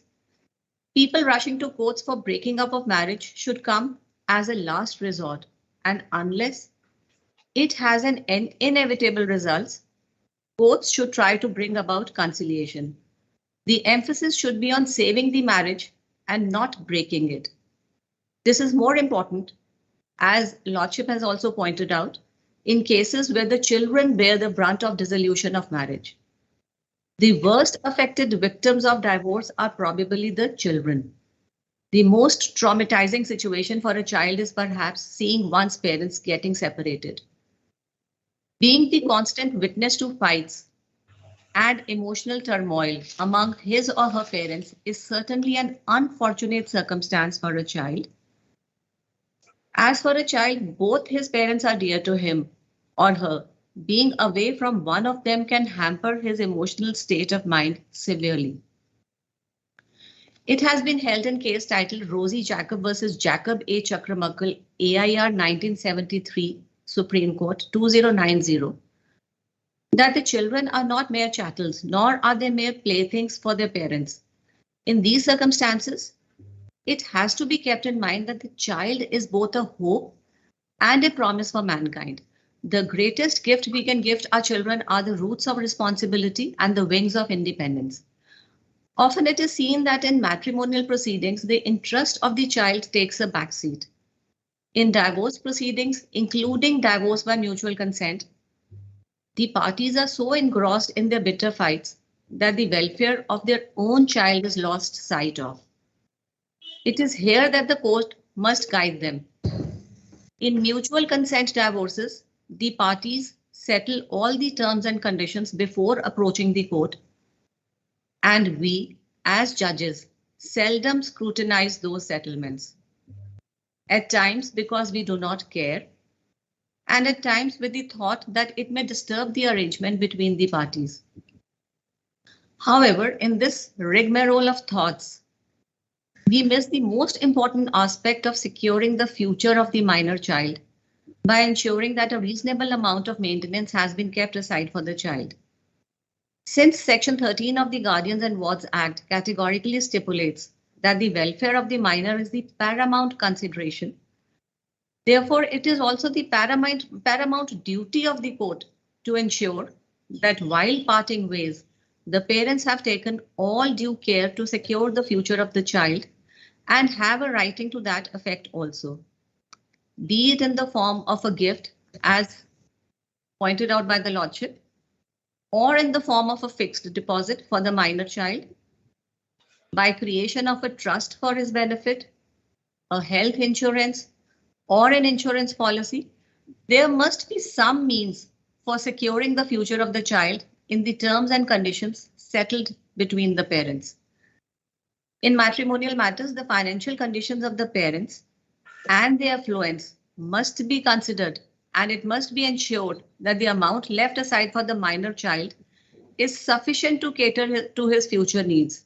It is also the duty of the court to verify about the self-acquired as well as ancestral properties of the parents and ensure that the share of the minor child in the said properties is secured in accordance with law. The interest of the child must be kept in consideration even if the mother is relinquishing her claim in the property of the father.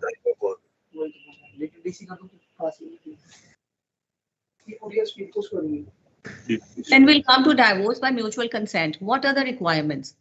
Under Section 28 Special Marriage Act 1954, Section 32B of the Parsi Marriage and Divorce Act, Section 10A of the Indian Divorce Act 1869, and Section 13B Hindu Marriage Act 1955.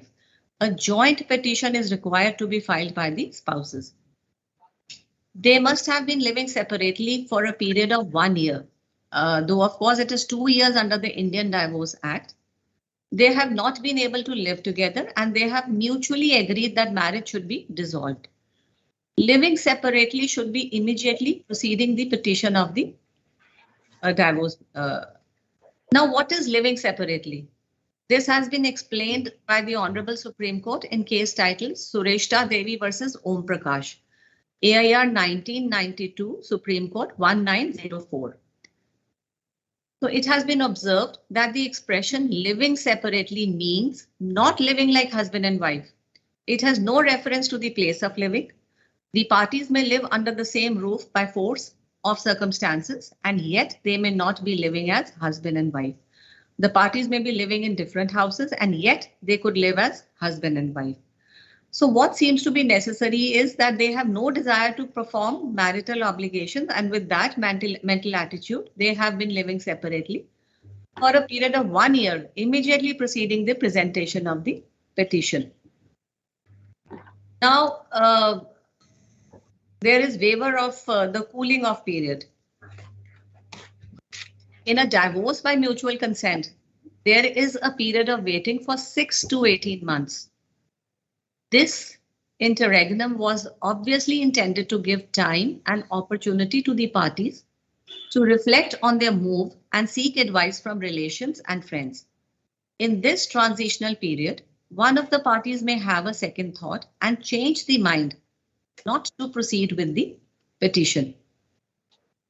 In the landmark judgment of Amardeep Singh versus Harveen Kaur, 2017, Volume 8, SCC 746, it was observed that the cooling period of 6 months is not mandatory, but it is directory.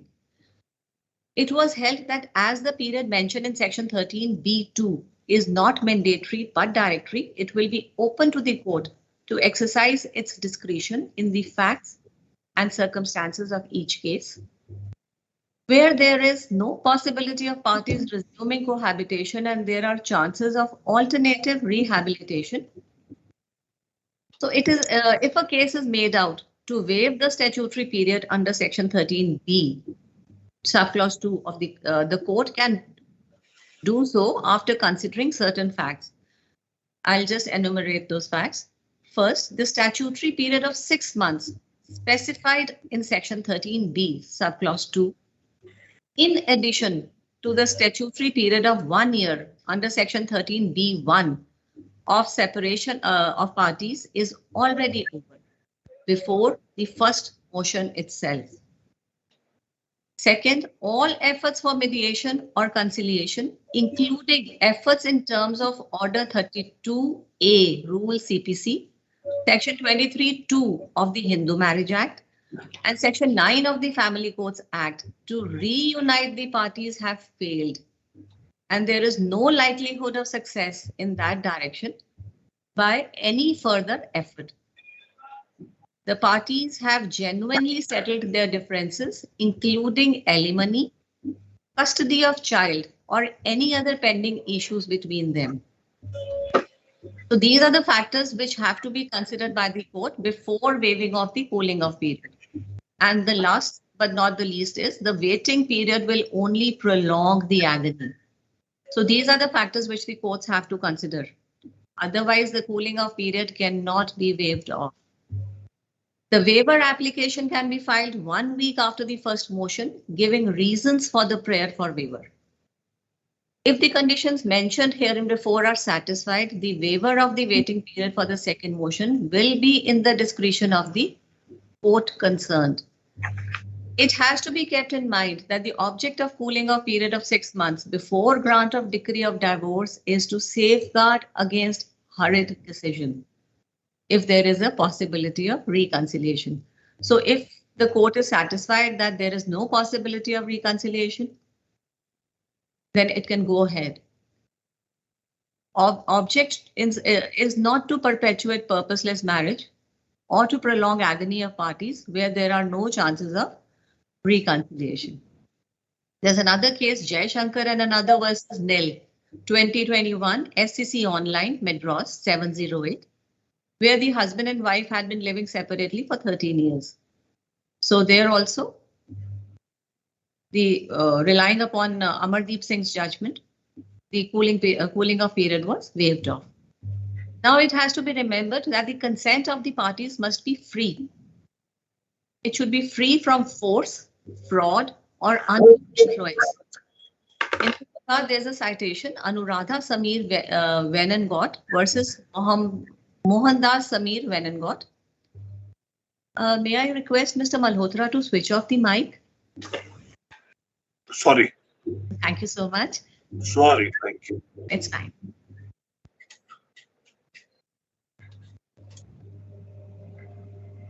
The Honorable Apex, this is 2015, Volume 16, SCC 596.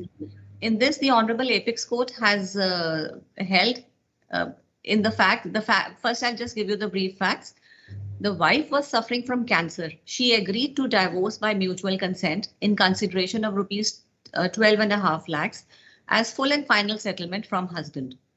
So it was held that the instant case, it is the primary duty of the husband only to provide facilities for the treatment of the petitioner wife.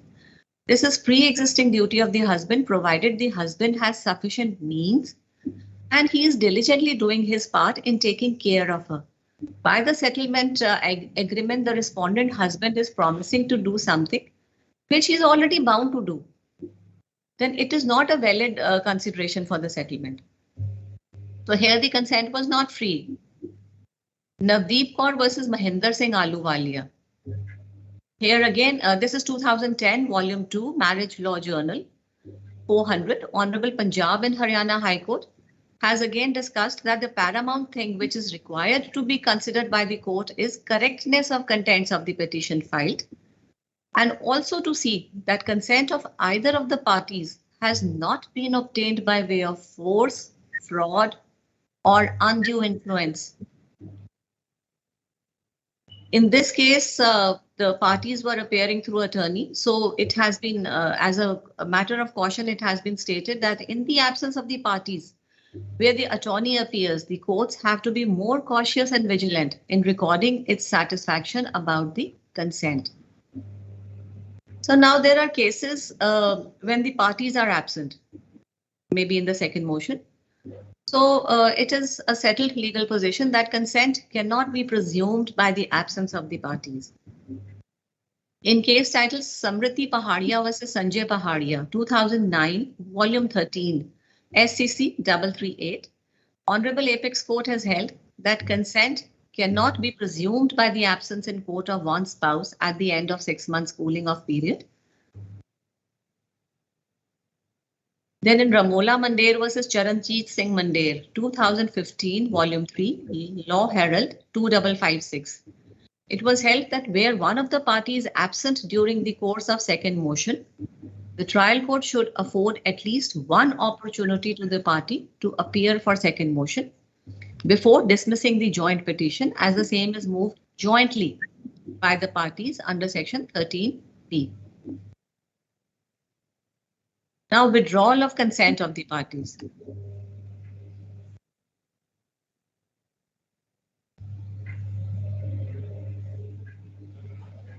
The parties can withdraw their consent at any time.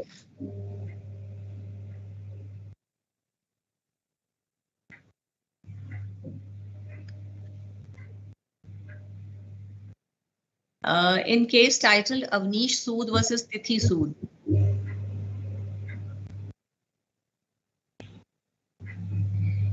The aspect was discussed.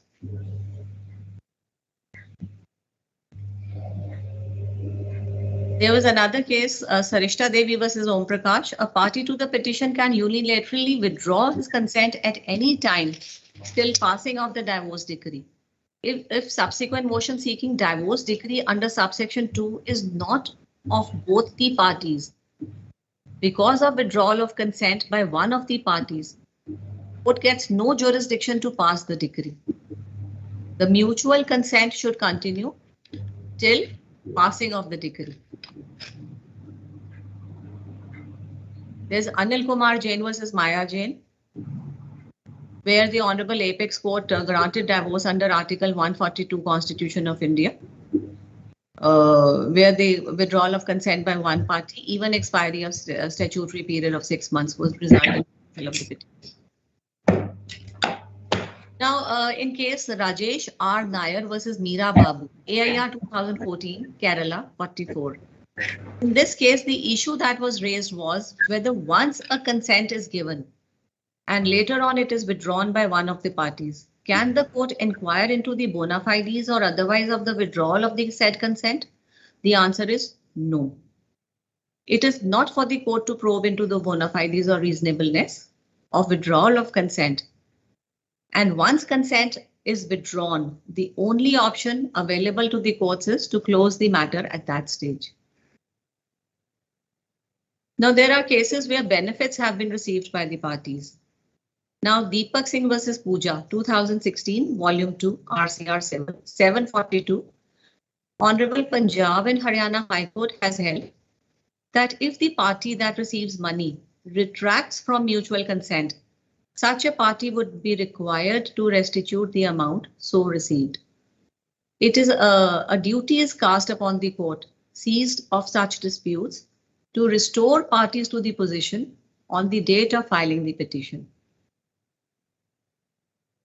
Then there's another case, Ravinder Kumar versus Rekha Rani, 2016, 182, PLR 461. Here also the amount was received by the wife, but she retracted from making the second statement. So it was held that the amount which has been received by the appellant, consequence of the statements made at the first motion, is liable to be restored to the respondent. Where parties filed a petition for grant of divorce by mutual consent and recorded statements in first motion, and wife received certain amount, it was held that the aggrieved spouse cannot maintain an appeal against the dismissal order. The only remedy available is to file appropriate application before the district judge or the family court, as we have family courts now, praying for refund of alimony. So there's no provision of appeal. It is the application that has to be made in the same court. This was held in Vikas Verma versus Harpreet Kaur, 2016, Volume 1. Law Herald 688. Now, withdrawal of consent in second motion shall not attract contempt proceedings in every case. But if an agreement was executed between the parties or any undertaking was given in the court, any attempt to resile therefrom would amount to a breach of the undertaking accepted by the court and therefore attract contempt proceedings only if certain conditions stipulated in the agreement were agreed, acted and violated. Now I'll refer to Avnish Sood versus Tithi Sood again. This is 2012 SCC Online 2445. Here an MOU was executed wherein it was agreed that the parties will seek divorce. Thereafter the parties approached the court. As a one-time settlement, rupees 7 crores was to be paid. In the first motion, 1.5 crores was paid by the husband to the wife. But the wife did not come for making statement in the second motion, despite the undertaking given to the court. So it was held by the Honorable Delhi High Court that once the respondent has taken advantage of the agreement entered into, the terms of the settlement cannot be withdrawn by the respondent to suit his whims and fancies to the detriment of the petitioner. Here the parties were, the petitioner was held liable for civil contempt, the wife. Hirabai Bharucha versus Piroj Shah Bharucha, AIR 32/1945, Bombay 537. It was held that if a contract between the spouses recording the terms of settlement runs against the public policy, then it must be treated as void ab initio and unenforceable in law. In those circumstances, contempt proceedings cannot be resorted to. Then Shikha Bhatia versus Gaurav Bhatia and others, 178. This is 2011, DLT 144. Here the wife had filed an FIR against the husband.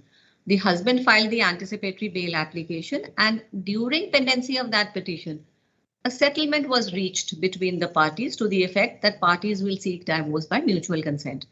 And the husband will pay rupees 8 lakhs to the wife at different stages, and all the pending cases between the parties will be withdrawn by both the parties. Acting on that settlement, the anticipatory bail was granted to the husband, and he also paid certain amount to the wife. Thereafter, the husband did not comply with the terms of the settlement, and the court held him guilty for contempt of court. The Honorable Court observed that the respondents, once having taken the advantage of the agreement, entered into the terms of the settlement, then they cannot be withdrawn by the respondent to suit his whims and fancies and to the detriment of the petitioner. There's another case, Prakash Alumal Kalandari versus Jahnavi Prakash Kalandari, AIR 2011, Bombay 119. Here it has been held, which we all know, that the consent to continue till the end. If the consent is withdrawn, the court is left with no jurisdiction to grant a divorce by mutual consent. If the petition is filed simpliciter under section 13B of the Act for Divorce by mutual consent, the court must satisfy itself that the consent given by the parties continues till the date of granting decree of divorce, even if one party unilaterally withdraws his or her consent. The court does not get jurisdiction to grant decree of divorce by mutual consent in view of the mandate of section 13B. However, the situation would be different if the parties in the first instance resort to petition for relief under section 9 or 13, and during the pendency of such petition, they decide to invite decree for divorce by mutual consent. On the basis of agreed arrangements, if the parties were to execute consent terms and then file a formal petition, in the latter proceedings before the decree is passed, one party cannot be allowed to unilaterally withdraw the consent if the other party has already acted upon the consent terms either wholly or in part to his or her detriment.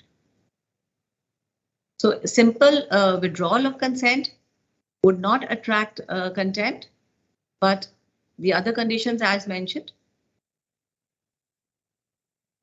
In Dinesh Gulati versus Ranjana Gulati, MAT Act FC 70/2016, it was alleged in a divorce filed on the mutual consent that the wife was not cooperating with the husband. So in this case, suo motu contempt proceedings were initiated by the family court. It was held that a suo motu contempt proceedings neglects the mutuality aspect provided under Section 13B of the Act. And once the parties were unable to or did not wish to proceed with the agreement for mutual consent divorce, then the only recourse was to restore the original divorce petition. Now, whether the parties can record statements in second motion through attorney? Yes. This was held by Honorable Punjab and Haryana High Court in Jaspreet Kaur Dhaliwal versus Kulwinder Singh, Law Finder Document ID #749017, where the trial court did not doubt the bona fides. I'll repeat, did not doubt the bona fides of the parties or legality of the prayer. These conditions have to be satisfied for dissolution of marriage, to insist upon the personal presence of parties, particularly where parties admittedly residing abroad, would perpetuate injustice, wastage of time and money. In such circumstances, trial court should not insist upon personal presence of the party to record statement in second motion. Then in Rajwant Singh Bains versus Kulwant Kaur Bains, 2014, Volume 3, PLR 320. As per law, party in a divorce petition can appear through power of attorney or attorney who is also a relation to the party. Not otherwise, relation to the party. Statement can be recorded through power of attorney. Then in Amardeep Singh's case, courts have been permitted to use the medium of video conferencing in conducting such proceedings under Section 13B of Hindu Marriage Act. And even in this case, it was held that close relations such as parents or siblings, where the parties are unable to appear in person for any just and valid reason, as may satisfy the court, to advance in the interest of justice. So it has to be valid reason, not otherwise.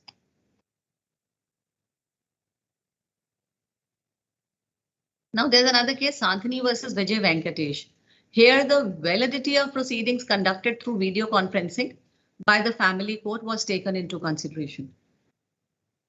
It was observed that the role of a counselor in family court is basically to find out what is the area of incompatibility between the spouses, whether the parties are under the influence of anybody or for that matter, addicted to anything which affects the normal family life.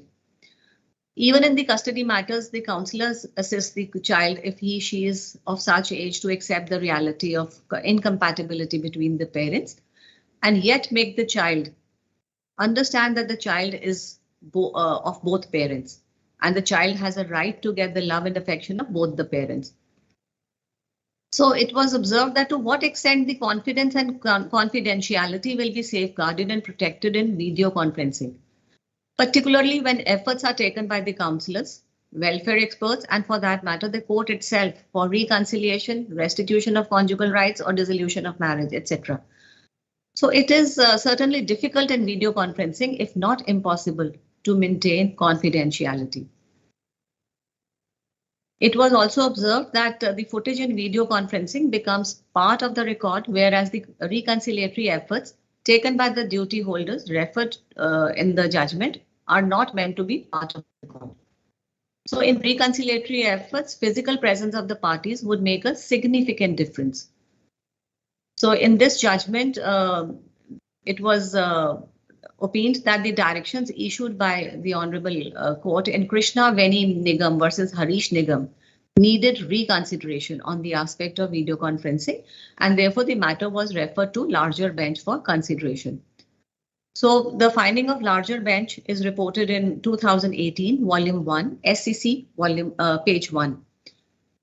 So as per majority view, it was held that video conferencing in absence of consent of the other party would be contrary to Section 11 of the Family Courts Act.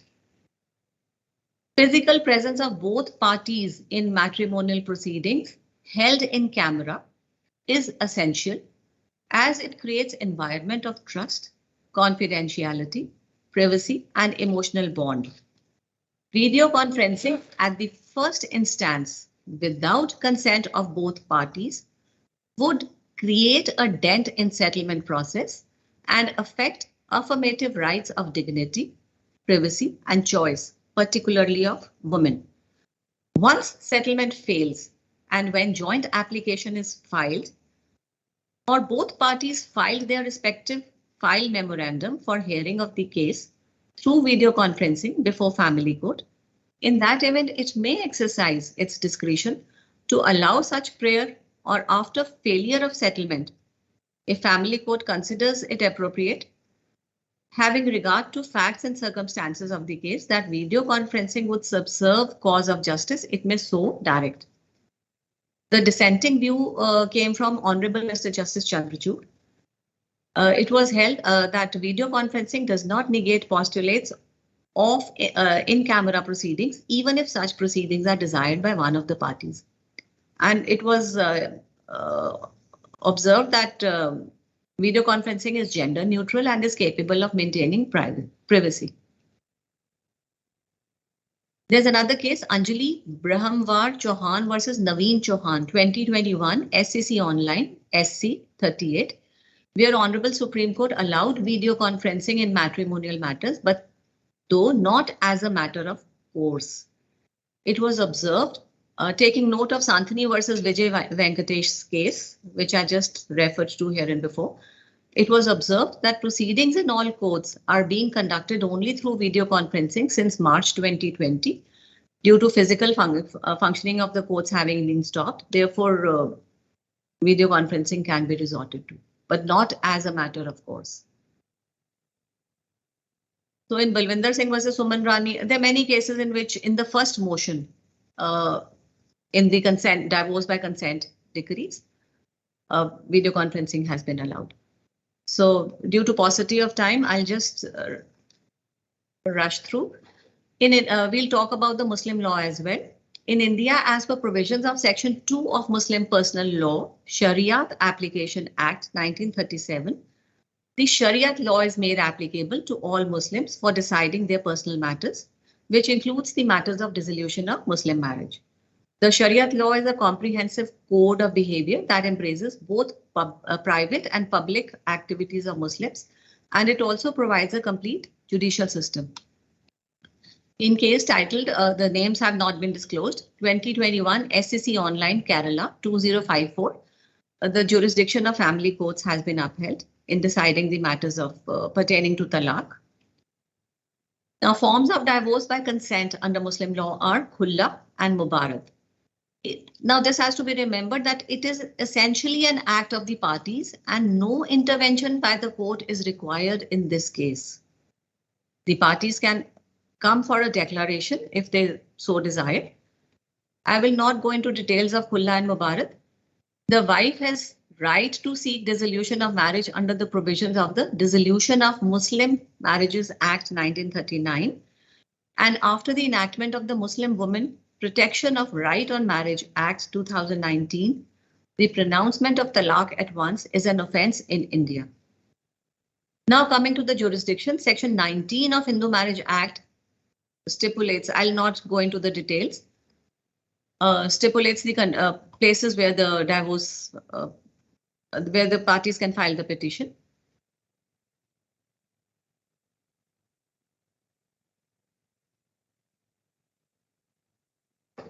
The word resides must mean actual residence and not a legal or constructive residence. It certainly does not connote the place of origin. In order to give jurisdiction on the ground of residence,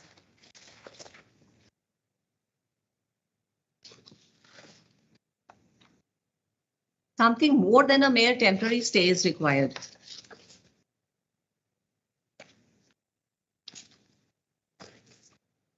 It must be more or less of a permanent character and of such a nature that the court in which the respondent is sued is his natural forum.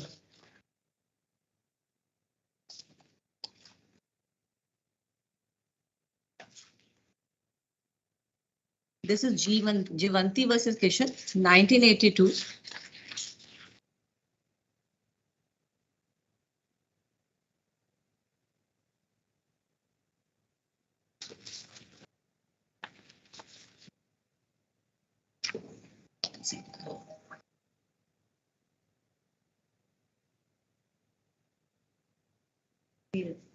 लगाना जल्दी.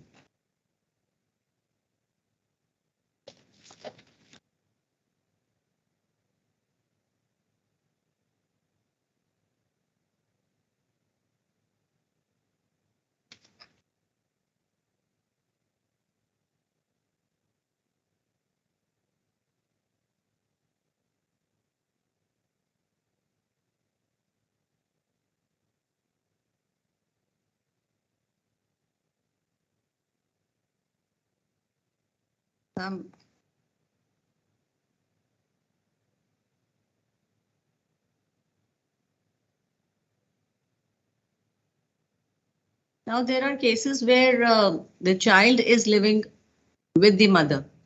So we have to see whether the child has been forcibly removed only to create the jurisdiction at a particular place, or the child was continuously living with the mother since long.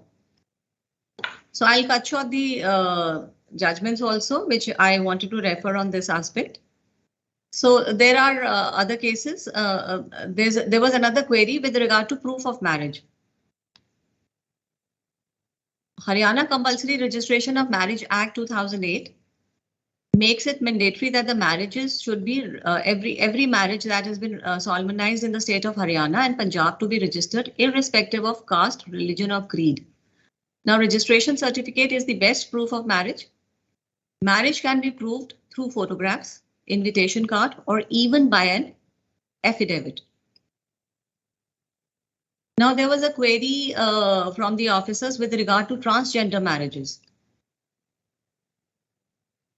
The law has given basic right of companionship only, which should be consensual, free from the vice of deceit, force, coercion, and should not violate the fundamental rights of others.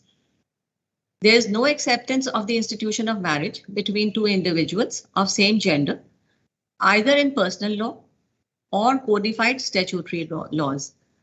In Arun Kumar and another versus the Inspector General of Registration and others, a marriage was solemnized between a trans woman both professing Hindu religion. It was held that it is a valid marriage in terms of Section 5 of the Hindu Marriage Act. The registrar of marriage was bound to register the same. So due to paucity of time, I've just cut short the presentation. Now I'll request Mr. Anil Malhotra to take over. Thank you so much.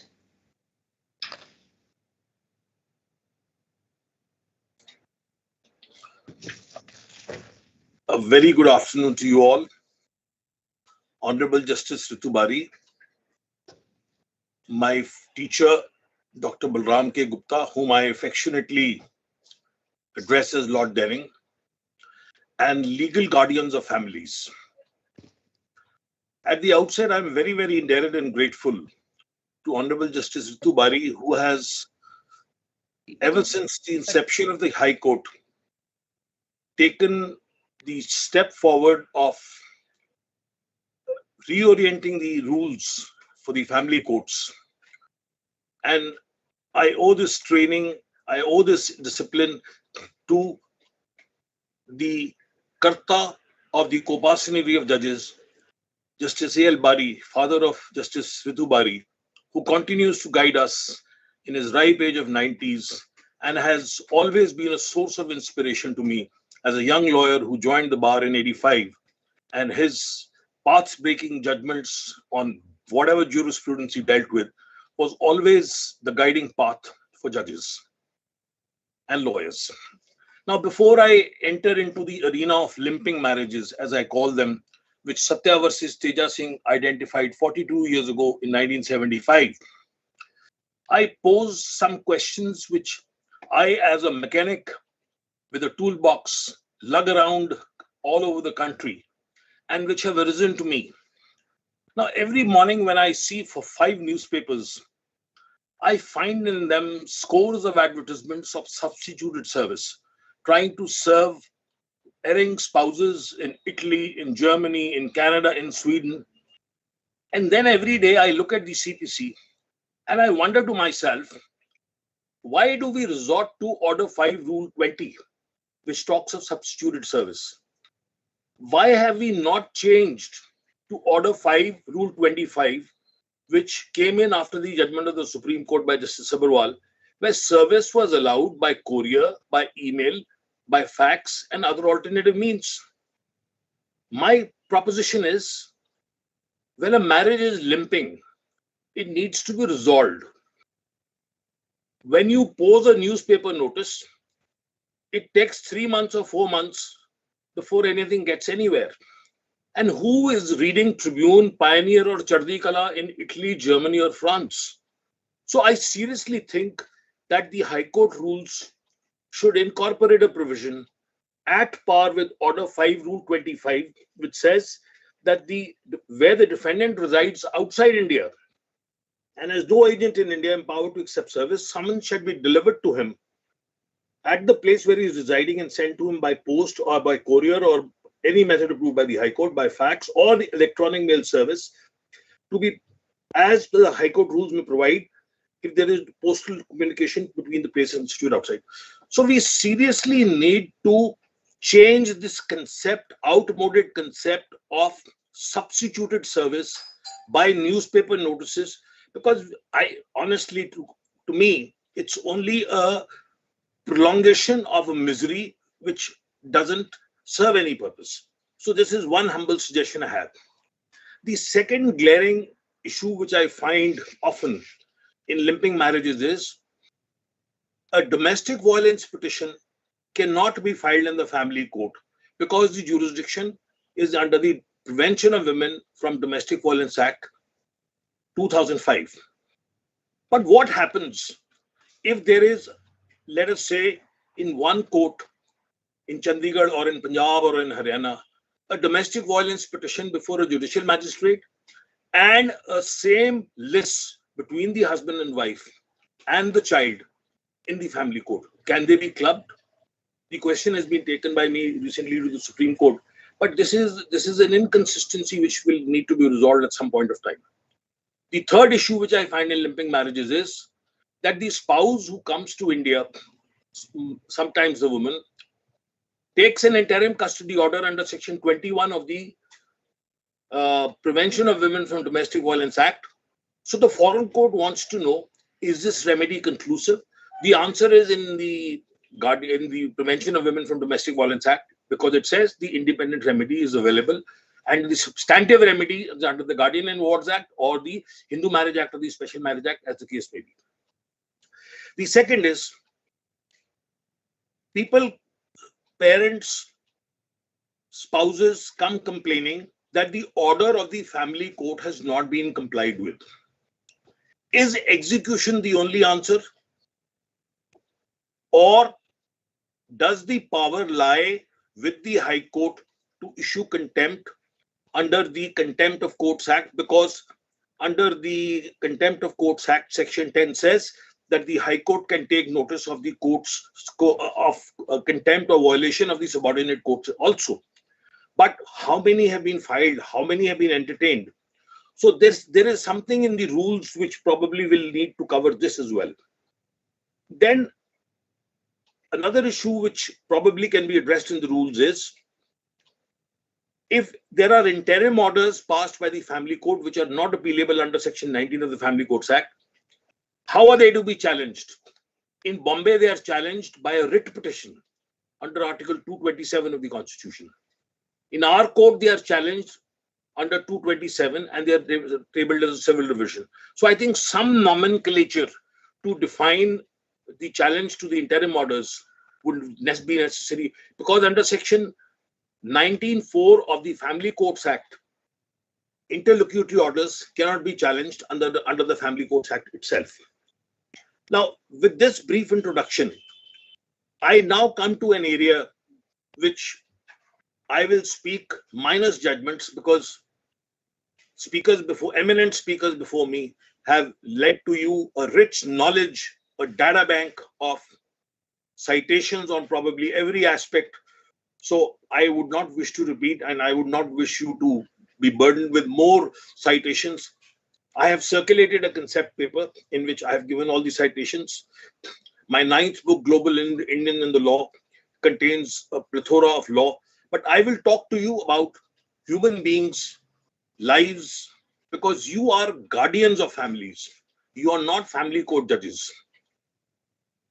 Your purpose, your laudable goal, your pious duty is to bring harmony into the home. And I'm very happy to see that there are such large number of energized young officers who are manning and donning these posts, and they are treating this as something of a conscientious duty which they must fulfill to achieve the lofty goals of the Family Courts Act. Now, guardians of families, we are a population of 1.3 billion. Now, approximately 30 million of us live in about 200 countries, and we are labeled as overseas citizens of India, persons of Indian origin, or plain and simple NRIs. India itself is spread over 3.28 million square kilometers to about 29 states and 7 union territories. And for me, as a mechanic with a toolbox going to a family court in Goa or in Chennai or in Bangalore, even that jurisdiction is alien to me. But it is the Family Courts Act which gives the umbrella, which is a central mark to bring together a resolution dispute forum, which has come in late, but still has been introduced in our jurisdictions. I would often find that there was a family court in Punjab or Haryana or in Chandigarh, but because it was not notified, the district judge was still referring matters to the subordinate judge, it was the Guardian and Wards Act petition, or a matter was going to the ADJ if it was a divorce petition. That resolution is, of course, taking place now. But then the biggest dilemma which is now creeping up, because irretrievable breakdown of marriage is not a ground for divorce, is what do you do with the foreign divorce decree which is before you? So I think we need to first understand the basic concept that once parties are Hindu by religion, irrespective of whether they are Germans, Canadians, Americans, Britishers, or Australians, they have a different passport, they have a different domicile, they will remain Hindus by religion. And the Hindu Marriage Act, Section 1 and 2 says that the Act has extraterritorial application. So this means irrespective of your domicile, irrespective of your nationality, irrespective of your citizenship, you will still be Hindu by religion. What does this effectively mean? So if you have a Hindu marriage solemnized under Section 7 of the Hindu Marriage Act by performance of Saptapati, and we all know registration is optional, it is a conclusive Hindu marriage for all intents and purposes. Now, the law laid down by the Supreme Court in Narasimha Rao's case is that Hindu marriages solemnized in India according to Hindu law can only be dissolved by a court of competent jurisdiction in India. Nirja Saraf's case went a little far to say that there should be a statute to this effect. But the fact of the matter is that this is a concept which has been explained further by Justice Rajiv Raina, whom I had the benefit of assisting as an amicus in Rupak Rathi versus Anita Chaudhary. Now, this was a case of a young couple from Haryana who had gone to the UK. The wife participated in the husband's petition for divorce by irretrievable breakdown of marriage. You all know irretrievable breakdown of marriage is not a ground for divorce in India. And at some point of time, she withdrew from the litigation and initiated a divorce petition in the family court, or it was a district judge at that time in Panchkula. The husband walked up with the matrimonial decree dissolving the marriage by a decree of divorce. In England, there is a decree nisi and there is a decree absolute. Decree nisi is granted for the asking. Decree absolute is made when you settle matrimonial property and custody of children. So when decree absolute was presented before the district judge in an application by the husband, claiming that the court had no jurisdiction because the marriage had been dissolved, the court dismissed the application and the matter came up in revision before the High Court. And the High Court expounded the principles laid down in Narasimha Rao's case. And the bottom line was, which is a very useful elucidation of the law, it says the validity of a marriage decree of divorce by a court of foreign jurisdiction will be tested on the anvil of section 13 and 14 CPC. So if any of the ingredients of a marriage under section 13 and 14 CPC is not satisfied, or the exceptions fall in, then the decree is null and void.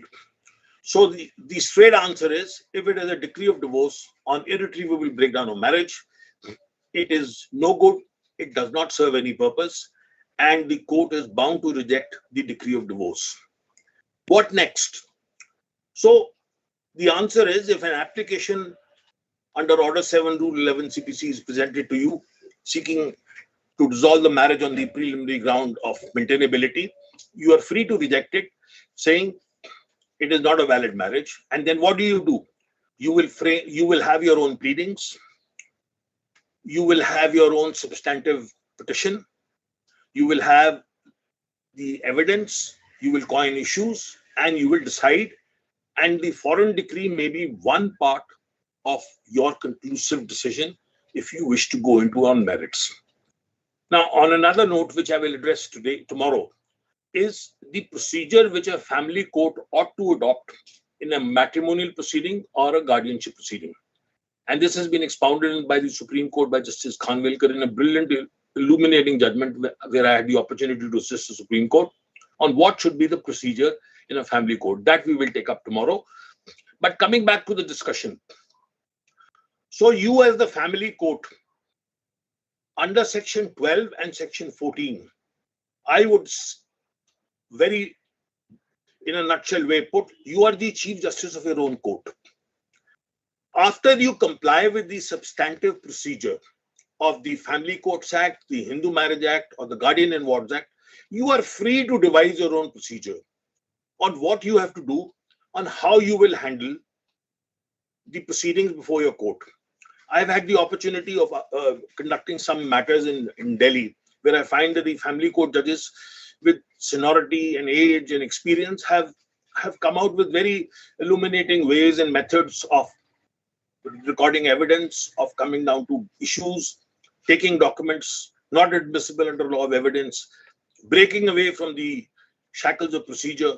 And I think one way of breaking away from CPC is the substituted service. You are free to adopt an email, which of course is an option available to you under CPC also. But my humble suggestion to you as a practitioner, because I am perhaps the only person amongst you all who's on the other side of the fence, is please decide expeditiously. Please decide whatever you think is right or wrong. You lay down the law. Supreme Court does not lay down the law. Supreme Court will only affirm or reverse what you will lay down as the law. So you are the makers of law. Unless you apply your mind, unless you think in an innovative way, you think out of the box, which liberty is given to you under section 12 and section 14, we will not be able to evolve law. The pandemic in 2 years has multiplied, and there is an explosion of family law litigation. I happened to do a webinar with Justice Hema Kohli and Justice Alistair MacDonald of the High Court of London, of the Family Division. And the view was unanimous that COVID has taught us to come up with new measures in new times. We have to cull out methods whereby we can put limping, we can dissolve limping marriages, or we can put together spouses in limping marriages. So in this larger perspective, I have seen two developments which have taken place in the Maharashtra jurisdiction, particularly the Bombay Family Court in Bandra, where there are 15 judges in one building. The principal judge has 14 additional judges, and he has appointed child independent lawyers to assist him in proceedings wherever there is a child. Because every litigation between spouses or parents for child custody is treated as a divorce petition. It is more of a battle of contest of the rights of parties. Who looks at the child? Nobody. So there is a voice of the child, there is a right of the child to be heard, and who projects it? Child independent lawyer. So if using this facility which is provided under the Family Courts Act itself, under Section 12 and Section 13 to have an amicus, I am free and available to any family court to assist as an amicus online whenever anybody needs me. But please do try and generate a breed of amicus lawyers to assist you in your jurisdictions. Among the younger generation, there is a bright spark of lawyers as well who will be able to assist you. And if you can build up some specialist family law lawyers in your jurisdiction to assist you, limping marriages can be resolved in a more amicable way. Now, let's get the bull by the horns. What do we do with foreign decrees, and what do we do with jurisdiction of foreign courts and family matters is the topic which I have been asked to address. Now, the problems which I am asked to answer in way of an expert report as an expert evidence in foreign jurisdictions is, what is the validity of a foreign divorce decree? I am often instructed by spouses to ask, I have a Hindu marriage and I have an American civil marriage. Where do I file a divorce? I have property in both jurisdictions. How will we dissolve property? Are child rights decided in one jurisdiction conclusive in India? Now, these are questions which come because 30 million people have moved up and down and have habited foreign countries. The sad part is they don't want to start litigation in India because everybody thinks it's going to take very long. I often tell them, you need to find a method out of the box. We can solve the problem. So let us suppose you have a marriage which is broken down and in which there is a foreign divorce decree. Now, to the extent the foreign divorce decree dissolves the marriage if one has taken place in the US by civil rights, that dissolution of marriage is good for that civil ceremony. Insofar the Indian marriage is concerned, it has to be dissolved in India by a court of competent jurisdiction. Now, the nitty-gritty is, how do we do this? Law has developed. Justice Ritu Bari very well pointed out that the High Court has not only permitted dissolution of marriages online, it has also permitted registration of marriages online. I think we are probably going to expand in this jurisdiction with this enlightened view, and Justice Ritu Bari heading the Family Court Committee, where we will have a new set of propositions coming forth. So the advice given to parties is, you are still going to be married in India. So what is the answer? The parties turn around and say, there is one petition under the Domestic Violence Act. There is one petition under 125 CRPC. There is also an FIR under the 406-498A with the Dowry Prohibition Act. There is also a guardianship petition. So there are, let us say, 5 or 6 litigations which are pending in India. They will not come to an end if you dissolve the marriage. So the consensus advice to the parties is, you draw up a settlement in the US court, laying down what your marriage has in India to be dissolved. And after the dissolution of the marriage, subject to whatever happens in India, keeping back separation of matrimonial property and child custody issues at abeyance, so that pressure is there to resolve in India. You don't come to India, as Justice Ritu Bari very well pointed out. You can apply for a divorce online. You appoint your father, brother, mother, or any family member as your GPA. The GPA appears before the Honorable Court, identifies you, you sit in the foreign jurisdiction and hold your passport. You are identified as the same person. Both spouses appear through different counsel or the same counsel in a 13B petition. First motion is recorded. The second motion may be waived or not. I will come to that in a little while. And the foreign settlement between the spouses can be treated as the terms of settlement before the Indian court, and ultimately the dissolution of marriage under the Hindu Marriage Act in your code, let us say, that settlement will form part of the proceedings and be read as a conclusive settlement to dissolve the Hindu marriage according to Hindu law, so that parties are treated to be divorced in India also. This will free them of bigamy, because there are often cases where a marriage is disrupted because it is only dissolved in the US and it has not been dissolved. So if police walks into the second marriage ceremony and says this marriage is to be stopped, such kind of a situation can be obviated. Settlement of matrimonial property in India can be sorted out. Child custody rights can be sorted out. Child custody is the worst litigation which spouses take on to take revenge against each other, not realizing the irreversible damage they do to the child. So to put a full stop to the child custody litigation, it should be decided there should be a parenting plan, there should be shared custody, there should be joint custody, or there should be singular custody. Whatever parties agree to, the matter should be solemnized, sorted out conclusively at that stage only, so that there is not another fresh round of litigation. Now, the Supreme Court has recently come up with a judgment in which they say that there is concurrent jurisdiction. So if there is a couple sitting in the US and there is a couple sitting in India, and they have moved permanently, domicile may be there, the court in the US has concurrent jurisdiction. But earlier, the view which was taken on domicile in Sundar Gopal's case was that the permanent domicile jurisdiction remains with India.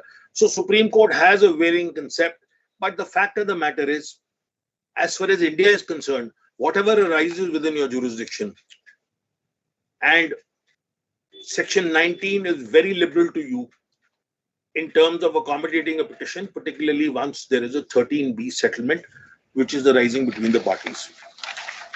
So with this broad perspective, I think what is very important in foreign decrees is that they can be resolved without going into a controversy of their being valid or their being invalid, because that is a procedural aspect which acquires no sentiment. Now, the question is, what happens if there are parallel proceedings between two jurisdictions? Now, this has become a very litigated area, because the moment one spouse in Australia faces an uncomfortable litigation, he runs and comes to Mumbai and files another petition. Then the spouse in Australia comes running and starts a new category of suits, which are probably not very well known in this part of the country. These are called anti-injunction suits. Now, under Section 7 of the Family Courts Act, the proceeding for a suit or proceeding for an order or an injunction in the circumstances arising out of a marital relationship are within the purview of Section 7.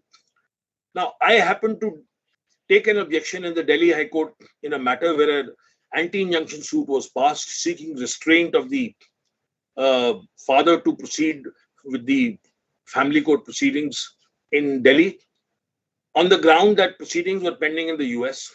I took an objection before the High Court that this anti-injunction suit has to go to the family court, because the High Court has no jurisdiction. Delhi itself, the suit was filed in the Delhi High Court because Delhi High Court is a High Court of original jurisdiction. we are not in Punjab and Haryana. Bombay, Calcutta, Delhi are suits of original jurisdiction. So the objection taken by the council was that it is a suit for injunction, not an anti-suit injunction.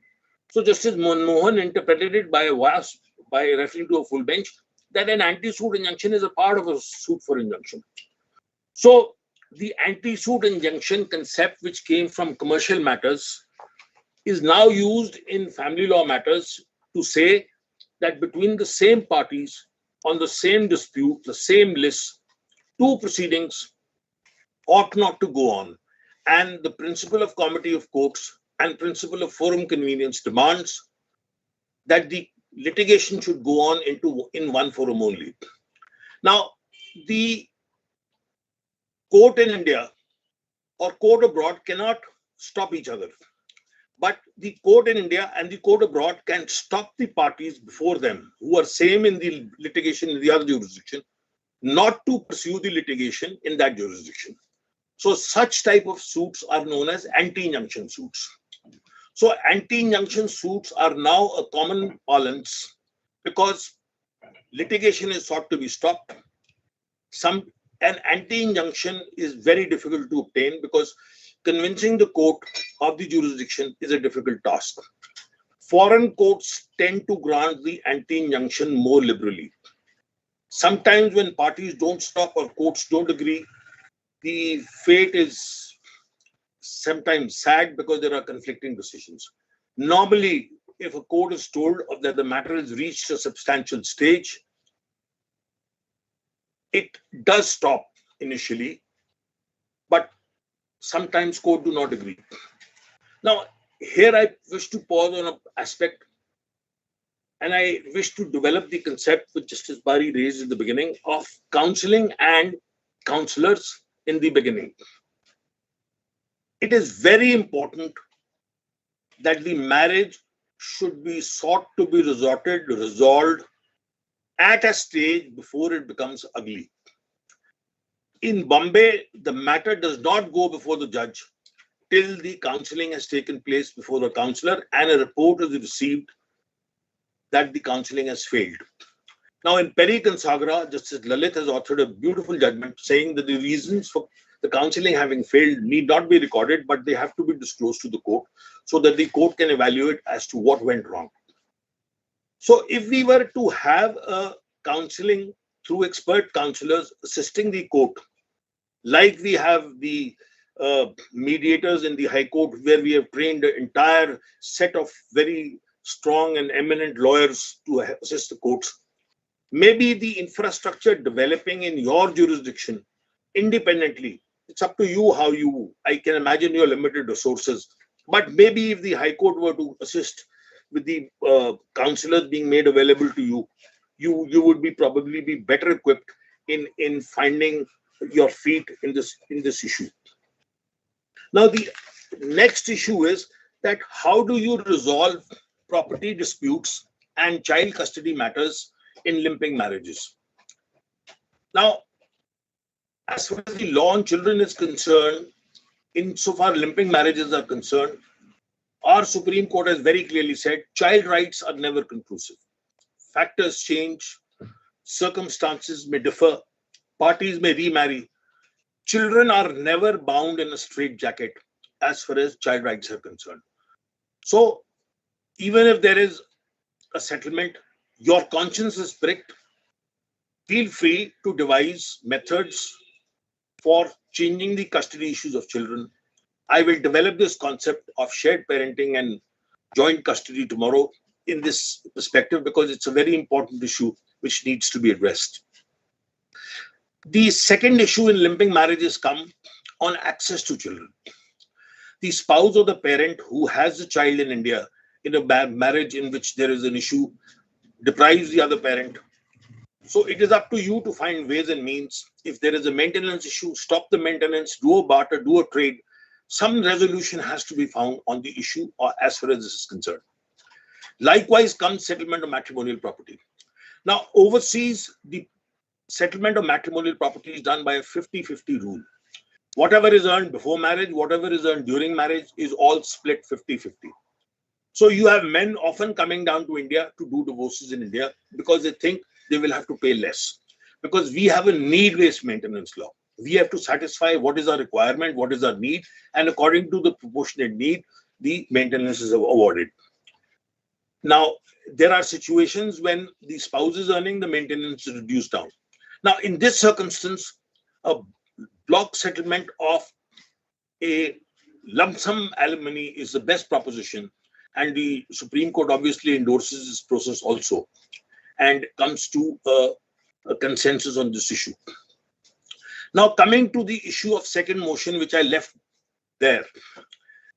Now, I have in my paper addressed this issue.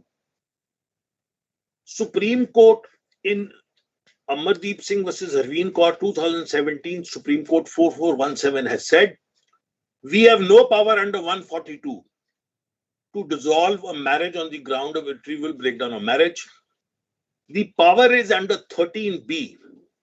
And the Supreme Court says that the provisions in 13B are not mandatory. They are only directory.